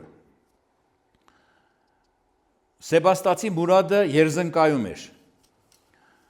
Ուրեմն Քյավթար Արշակը, որ ասում են, նա բանում էր, Բաբերթում էր։ Թուրիկյանը Խնուսում էր։ Կոստի Համբարձումյանը Արցախցի Վանում էր։ Սրանք արդեն ժամանակավոր կառավարության կողմից նշանակված էին զորահրամանատարներ եւ ոստիկանապետներ միաժամանակ, որոնք քրդերի անդադ ապստամբությունները ճնշում էին։ Ու սրանք էին ունեցած-չունեցածները մեր։ Եվ այստեղ այո, վեճ առաջացավ, թե ճակատը ինչպես պահենք։ Անդրանիկն ասում էր ամենահարմար պաշտպանական գոտին, դա Էրզրում, Խնուս, հյուսիսում Բաբերտ գիծն է։ Սեբաստացի Մուրադն ասում էր դա Երզնկա Կամախ գիծն է։ Արամ Մանուկյանն ասում էր, որը որ Կարսում էր, Կարսի հնոցն էր անցիջը, Սերգեյը ասում էին հայտնի, այնտեղ ուսուցչություն էր արել երկար ժամանակ, Օրդուից տեղափոխվեց Կարս, նա ասում էր ամենահարմարը ըստ երևույթին Կարսի Բերդն է։ Եվ իրատեսական է, բերեք Կարսի Բերդով սահմանափակվենք եւ սկսվեց հակասություն իրենց մեջ, այդ 18 թվականի գարնանը եւ արդեն փետրվարի 10-ից գոյություն ուներ Անդրկովկասյան Սեյմը, որը ցավոք սրտի գեներալ Անդրանիկի, այսպես ասած, նշանակման հետ չամերաշխվեց, իր հերթին նշանակեց այլ հրամանատար գեներալ Օդիշելիձեն, այդ ազգանվան նկատմամբ ես ալերգիա ունեմ, որովհետև հորաքրոջս Թիֆլիսում, հորաքրոջս տան մի ներքևի հարկը բնակիչը Օդիշելիձե էր, ամեն անցնելուց հայոյում բարձանում էի, բան ասում էր հորաքրոջս ինչ ես ուզում, զզվելի վրացի գեներալ ա եղել, որը որ Կարսը հանձնեց 18 թվականի ապրիլի 11-12-ին։ Եվ հետո մեղքն էլ բարթեցին Խաչատուր Կարճիկյանի վրա, այն Մինասյանն էլ գնաց սխալմամբ նրան դանակահարեց, կարգում սպանեց, լավ ֆինանսիստ էր, չէ՞, իբրև թե Կարսը նա է հանձնել։ Այսինքն ասածիս իմաստը այն է, որ ճակատը ցավոք սրտի պահելու հարցում չեկան համաձայնության։ Սեբաստացի Մուրադը նահանջեց Էրզրում 18 թվականի փետրվարի 28-ին։ Այդ օր առավոտյան Անդրանիկը նահանջեց Դերջանից եկավ Էրզրում, Էրզրումից նահանջեց Կարս, Կարսում հանդիպեց Բաղրամյանին հեծյալ ջոկատի հրամանատար, որտեղ նրան ապտակել է եւ ասում է այդ ապտակն էր, որ ինձ դարձրեց մարշալ։ Մեծություն էր էլի որ։ Եվ տեսեք, այս կարգի մարդը այդ դեր հարցին վերադառնամ։ Հիմա կարող ես ասել, որ Խորհրդային Միության մարշալ Բաղրամյանը օտարներին է ծառայել։ Բաղրամյանն սկսել է հայրենիքում կռվելուց 14 թվականին կամավորական է եղել, հետո դարել է Սարդարաբադի ճակատամարտին է մասնակցել եւ իր խելքնումիտքը Հայաստանն էր եւ 89-րդ Թամանյան դիվիզիային Բերլինի օպերացիային մասնակցելու խնդրում ինքը շատ մեծ դեր է խաղացել։ Երեխեք, միակ դիվիզիան է ազգային, բոլոր ազգերը ստեղծել էին դիվիզիաներ։ Միակ ազգային դիվիզիան, որը մասնակցել է Բերլինի օպերացիային, եւ դա արել է Ժուկովի միջոցով մարշալ Բաղրամյանը։ Ես Քյոնիգսբերգում կռվում եմ, ասում էր, ինքը ուզում էր ինքն էլ մասնակցել Բերլինի օպերացիային։ Ուրեմն Ժուկովն իրեն ասում է, ոչ, ասում է, Քյոնիգսբերգը ավելի կարևոր է եւ շատ ավելի դժվար, քան Բերլինը վերցնելը, որտեվ Բերլինը վերջապես օղակի մեջ է, իսկ նա ծովից դեռ կապ ուներ Գերմանիայի հետ եւ ավելի դժվար էր։ Ասում է, այդ դեպքում դուք մեր Թամանյան դիվիզիան դարձրեք մասնակից Բերլինի գրավմանը, որտեվ այդ վրեժ լուծելու խնդիր կար։ Մերոնք վրեժ լուծեցին այդպես։ Մի խոսքով շեղվում եմ անդադ թեմայից, երեխեք, դուք շատ մեծ եք։ Ձեր հարցը մենք ժամը 6-ին կավարտենք։ Շնորհակալություն բանախոսության համար, իրավամբ շատ հետաքրքիր էր։ Իմ հարցը այսպիսին է, երրորդ հանրապետությունը պայքարի ու որոշման ծնունդ էր, բայց ոնց է ստացվում, որ դրան հասած հասարակությունը հասնելուց ի վեր հետընթաց է ապրում։ Հասարակությունը երեխեք ջան, իմ անձնական կարծիքը այսպիսին է։ 2010-ական թվականներից սկսած Հայաստանը լցվեց, ինչ ասեմ, լրտեսական ահռելի մեծ ցանցով։ Զանազան սորոսական ու չգիտեմ ինչ ծրագրերով։ Մեր ուսանողները, իմ ասպիրանտները դեմ դուս եկան մեր դեմ։ Հասարակությանը ներսից քանդ ու քարապ արեցին։ Թուրքերի հետ գրքեր գրեցին 17 թվականին, թե մեր դպրոցական դասագրքերը գրված են ազգայնական ոգով։ Մեր ասպիրանտներից մեկը ինձ մեղադրեց, որ ինչու եմ Զեյթունի Թուրքի հետ գիրք ա գրել, Լիլիթ Մկրտչյանը 17 թվին, որտեղ գրում է, որ գրքի հեղինակը ամաչում է, որ գրել, որտեղ իր դիպլոմային ղեկավարն եմ եղել։ Ասում է, գիրքը կոչվում է Ազգայնականության դրսևորումները Թուրքիայի եւ Հայաստանի դպրոցական դասագրքերում պատմության։ Թուրքերի կողմից մեկը գրել է, որ Թուրքիայում ինչպես հայի կերպարն ընկալվում է որպես դավաճանի կերպար, իրենց դավաճանել են կանցել են ռուսների կողմը, մեզանում էլ թուրքի կերպարը արհեստականորեն ընկալվում է որպես թշնամու կերպար։ Եվ ինչ է գրում, ասում է, գրքի հեղինակը գրում է, որ թշնամին շրջապատեց Զեյթունը։ Իմ գրած տեքստի մասին է գրում, անունս առանց տալու, ամաչում է երևի։ Կոնտեքստից կտրած։ Թող չգրի թշնամին, ասում է, գրի թուրքերը։ Մարաշի Փաշան շրջապատեց Զեյթունը, բայց կոնտեքստից կտրել է, որովհետև մի պարբերություն վերև ես գրել եմ, որ 1860 թվականին Խուրշիդ Փաշան 8000-ոց զորքով մտավ Զեյթուն, ավերեց գյուղերը, քանդեց, քանդուքարապ արեց, խաղաղ բնակչության 3-4000 մարդ կոտորեց, 2 տարի հետո թշնամին կրկին շրջապատեց Զեյթունը։ Այդ 2 տարի հետո, ուրեմն Խուրշիդ Փաշայից հետո եկող Ազիզ Փաշան եւ Աշիր Փաշան այլևս թշնամի չէին Մարաշի Փաշաները։ Ուրեմն տեսեք, բան ա քթել, որ ես արհեստականորեն երեխայի մեջ ներարկում եմ թուրքի կերպարը որպես թշնամու կերպար։ Դու այդ թուրքը թող չգար, ես թշնամի չգրեի։ Զեյթունը անկախ էր 16-17-րդ դարից կիսանկախ լեռնային համայնք էր։ Եկել էին ուզում են զրկեին դրանից։ 62 թվականին ապստամբություն եղավ։ Ինչ եմ ուզում ասել։ Հասարակությունը ներսից երեխեք իմ կարծիքով քանդեցին։ Ինչ կառույց ասես թույլ տվեցին, որ մտավ Հայաստան։ Ինչ ծրագրեր ու ինչ ֆանտաստիկ գումարներ։ Մեր ուսանողներից, ասպիրանտներից մարդիկ այնպիսի մեքենաներ էին վարում, ջիփեր։ Վերջի տարիներին ես դեկանի հետ խոսում ենք, ասում ենք, այս համալսարանի բակից, որ այս մեքենան դուրս եկավ, հազիվ դուրս եկավ, երկար ջիփերից էր։ Ասում որտեղից էս մարդուն, այս փողը։ Հետո ամեն ինչ պարզվեց, որ կարելի է դասագիր գրել Թուրքի հետ 60,000 եվրո գումար ստանալ։ եւ հասարակությունը փոխվեց, վերակերպվեց ցավոք սրտի եւ սրա արդյունքը եղավ այն, որ մենք շատ բան կորցրեցինք երեխեք։ Այսօր այնքան ուրախ եմ, որ ձեզ մոտ եմ ես, որովհետեւ ազգային նկարագիր ունեցող երեխեք եք դուք։ Ես ինչքան հետևել եմ ձեր գործունեությանը, հիանում եմ, որ այսպիսի բարձունքի վրա կանգնած եք դուք։ Այդ բարձունքը պետք է մեզ։ Բարձունքներ են պետք, հայկան լեռնաշխարհը մի գագաթ չունի, շատ գագաթներ ունի։ Եվ հավատացեք, ապագան ձերն է լինելու։ Դուք պիտի եղանակ ստեղծեք մեր հայրենիքում, ոչ թե ուրիշները։ Ծախու մարդիկ չեն կարող նկարագիր ունենալ, քաղաքացիական նկարագիր։ Նրանց համար գումարը եղանակ է ստեղծում եւ ինչ ուղղությամբ ասես նրանց կարող է ստանես։ Դառնում են խամաճիկներ։ Ցավոք սրտի հասարակության մնացյալ մասն էլ շատ բան չի պատկերացնում եւ մի բան ասեմ, որը չգիտեմ ոնց կընկալեք։ Ուսանողական տարիներին, երբ որ Խորհրդային Հայաստանի առաջին սահմանադրությունը քննադատում էինք, դասագրքում գրված էր, որ առաջին սահմանադրությունը ընդունվեց 22 թվականի փետրվարի 3-ին։ Բայց բազմաթիվ թերություններ ուներ, հանրության տարբեր շերտերի նկատմամբ հավասար վերաբերմունք չկար։ Կար այսպիսիներ, կար կրթական ցենզ։ Ուրեմն եթե դու բարձրագույն կրթություն ունեիր, 5 ձայն ավել ունեիր։ Եթե դու բանվոր էիր, 3 ձայն ունեիր, եթե գյուղացի էիր ու անգրագետ էիր, 1 ձայն։ Ասում ենք ո՞նց կարելի է մարդը գյուղացի է, դրա համար ինչ մի ձայն պետք է ունենար։ Երեխեք հիմա ես հասկանում եմ, որ տրամաբանություն կար դրա մեջ, շատ կներեք։ Հիմա գիտուն մարդը ուղեղ ունեցող, աշխարհահայացք ունեցող, մտահորիզոն ունեցող մարդն էլ ունի մի ձայն, այն մեկն ունի, որը որ կաղապար է։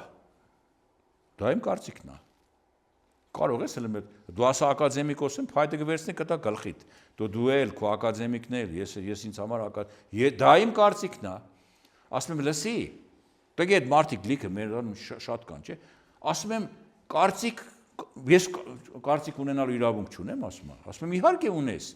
բայց կներես, ասում եմ, կարծիք ունենալու համար պետք է գիտելիք ունենաս։ Եթե դու գիտելիք չունես, ուղեղում դատար կա։ Դու ո՞նց կարող ես կարծիք ունենալ։ Կարծիքը ձևավորվում է գիտելիքի վրա, չէ՞։ Ես սկսում եմ մտածել։ Ինչ ո՞նց չունեմ։ Ասում չունես, ասում եմ, էլի։ Արի քեզ երկու հարց տամ, հաստատ չես պատասխան։ Չէ, փախչում է։ Բայց իրա կարծիքը ունի, կարևորը դա է։ Էս է մեր իրականությունը։ Լավ, եւ վերջի հարցը, խնդրեմ։ Շատ պատմաբաններ նշում են, որ ցեղասպանությունը բնական գործընթաց էր ու չէր կարելի դրանից խուսափել։ Արդյոք կիսում եք այդ կարծիքը, եթե ոչ, ինչպես կարելի էր խուսափել։ Չետակիր հարց տվեցիք։ Ուրեմն այս հարցը երեխեք 110 տարի է պատտվում է։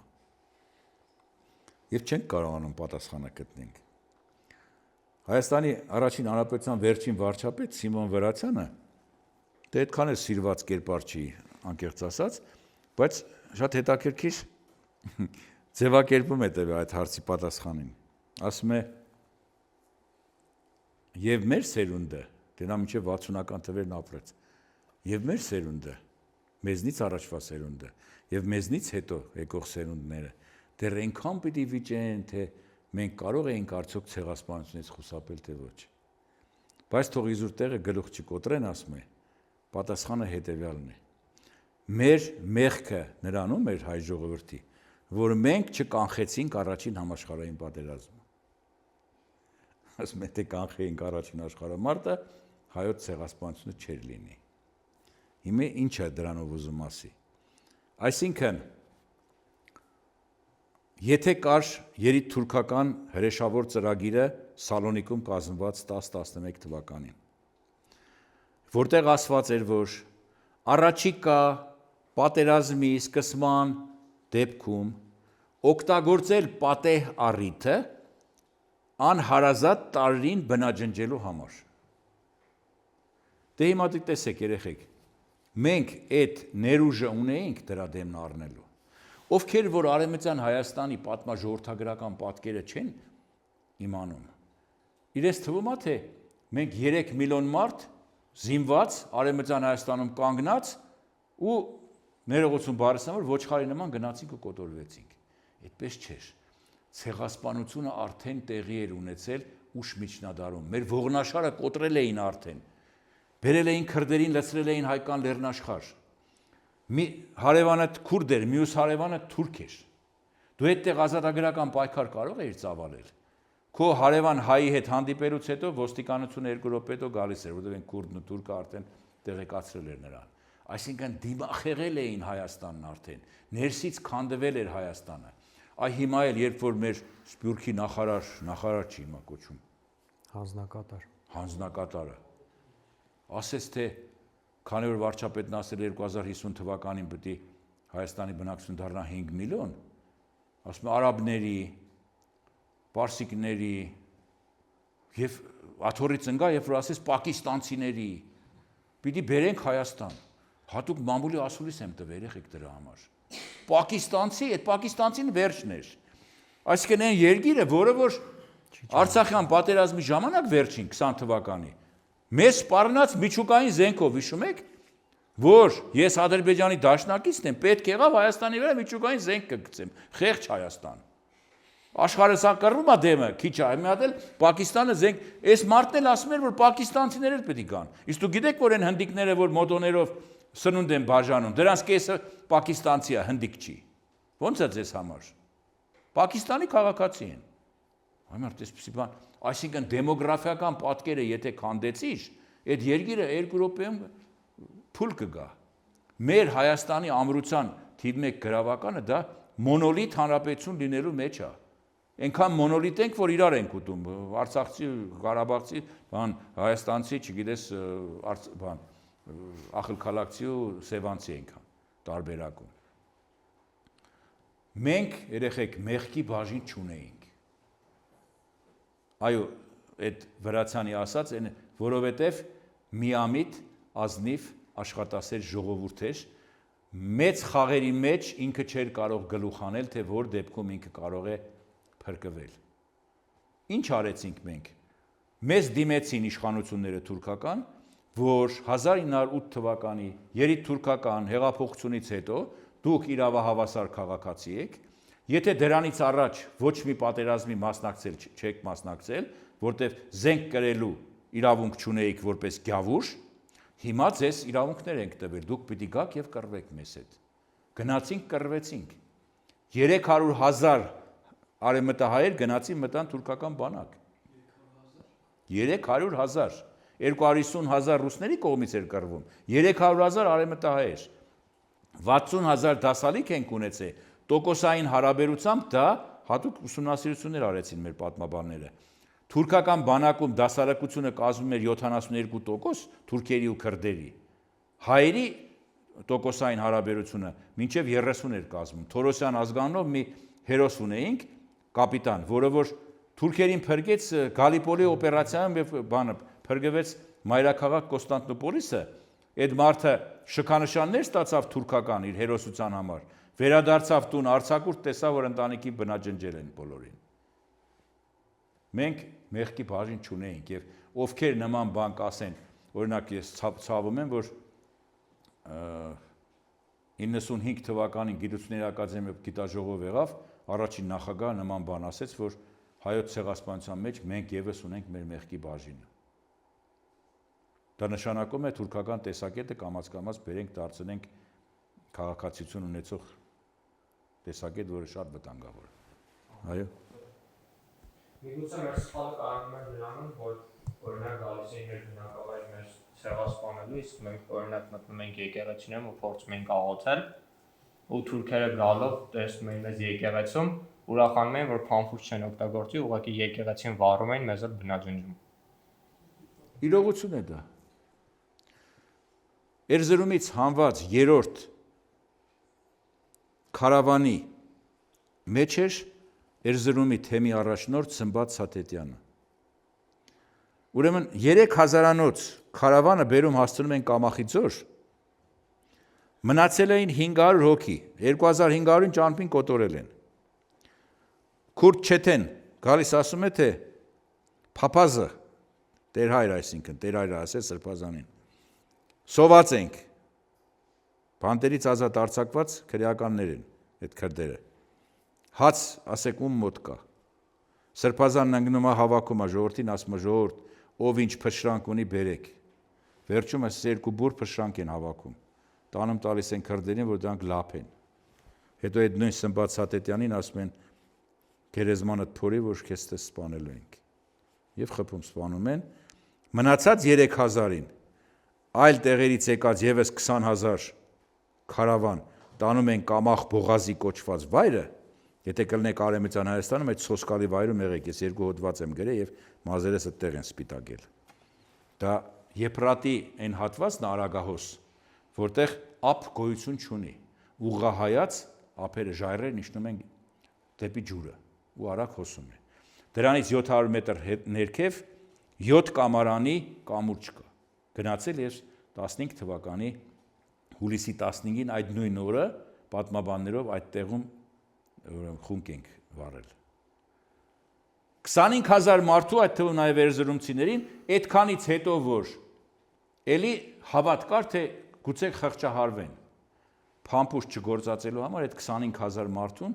ժայռերից երկու կողմից լցնում են ձորը։ Ջուրը եւ Գերմանուհի երկու գթության քույրեր այդ տեսարանը տեսել են։ Ասում է դիակներից այդ 7 կամարների տակ գետը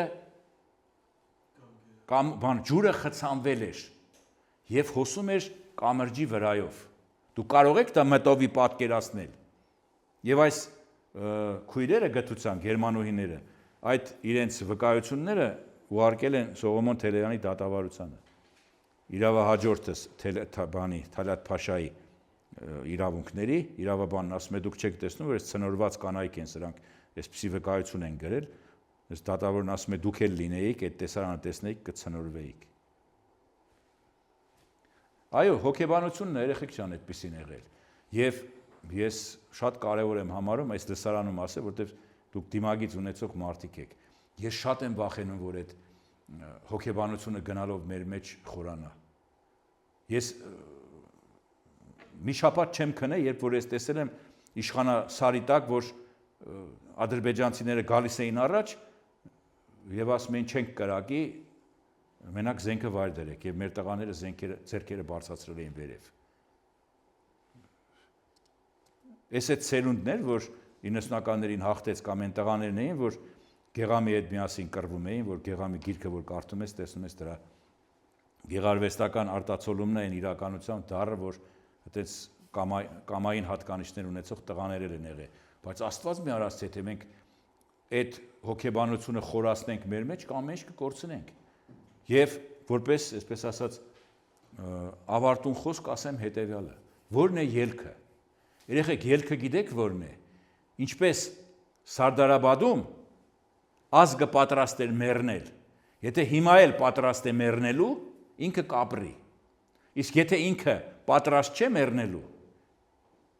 եւ միշտ ասել եմ, թող լեզուս պապանձվի, եթե ասեմ 10-20-50 հազար մարդ պիտի զոհվի, ես այդ դրանից առաջինը, ու պիտի փրկվի Հայաստանը, պիտի անես դա։ Ուրիշ երբ չեմ տեսնում, որովհետեւ թուրքը եթե հասկացավ, որ հայը պատրաստ է 10-20-50 հազար զոհ տալ, բայց իրենց ցածկացնել, նա երբեք չի գա գարվի հետ։ Մոսկվայում կոնֆերանսից հետո ադրբեջանցիներն որ եկեն 80-ամյակի հաղթանակին նվիրված, մոտեցա իրենց պատմության ինստիտուտի տնօրենին։ Ասի լսեք ինչ եմ ասում ձեզ։ Կողքս լիքը մարդ կար, կարող են վկայեն։ Ասի եթե ձեզ թվում է թե դուք Հայաստանը կարող եք գրավել, Զանգեզուրի միջանցք բացել, այսպես կոչված, եւ Հայաստանին տեր դառնալ, որպես արևմտյան Ադրբեջանցի, չարաչար սխալվում եք։ Ասի такое кровопролитие будет, ասի, с вашей стороны, никогда не забудете։ Ես ադրբեջանցիներ շշմած ասին, չէ, ինչ կրավապրալիցիա, ինչ եք խոսում, ինչ արնայողություն, հեսա հաշտություն ենք կնքում, արդեն տեքստը համաձայնեցվել է, SNN է։ Ասացիս իմաստ հետևյալն երեխեք, եթե մենք պատրաստ ենք ազգովին կռվելու, ոչ մեկը չի համարձակվի մեր վրա հարձակվել։ Մենակ թե այդ զզվելի հոգեբանությունը մեր մեջ չգնա խորանա, որ իշքան շուտ փախչենք այդքան լավ։ Ուր ենք փախչելու, երեխեք, տեղ չունենք փախչելու։ Ուր ենք փախչելու։ Եթե մարդիկ մտածում են միակ տեղը Վրաստանն է, սխալվում են։ Մեր շատ բարեկամ լավ ժողովուրդն էլ ինքն էլ խնդիրներ կունենա դրանից հետո։ 1918 թվականին, երբ որ մարդիկ փախչում էին դեպի Վրաստան, գեներալ Արգևանիձեն փակեց բանը, սահմանը։ Զորքը շարեց, ասեց, այդ ձեր հիվանդ հասարակությանը բաներով համաճարակներով, տիֆով վարակված, դուք ուզում եք, որ Վրաստան տեղափոխվի, եւ փակեցին Բակուրյանի անտառներում 40,000 ախալքալակցի զոհվեց։ Այնպես որ երեք փակեն։ Ուրեմն մնալ բարձունքում։ Դուք էլ մեր հիստորիապարերն եք։ Շատ շնորհակալ եմ։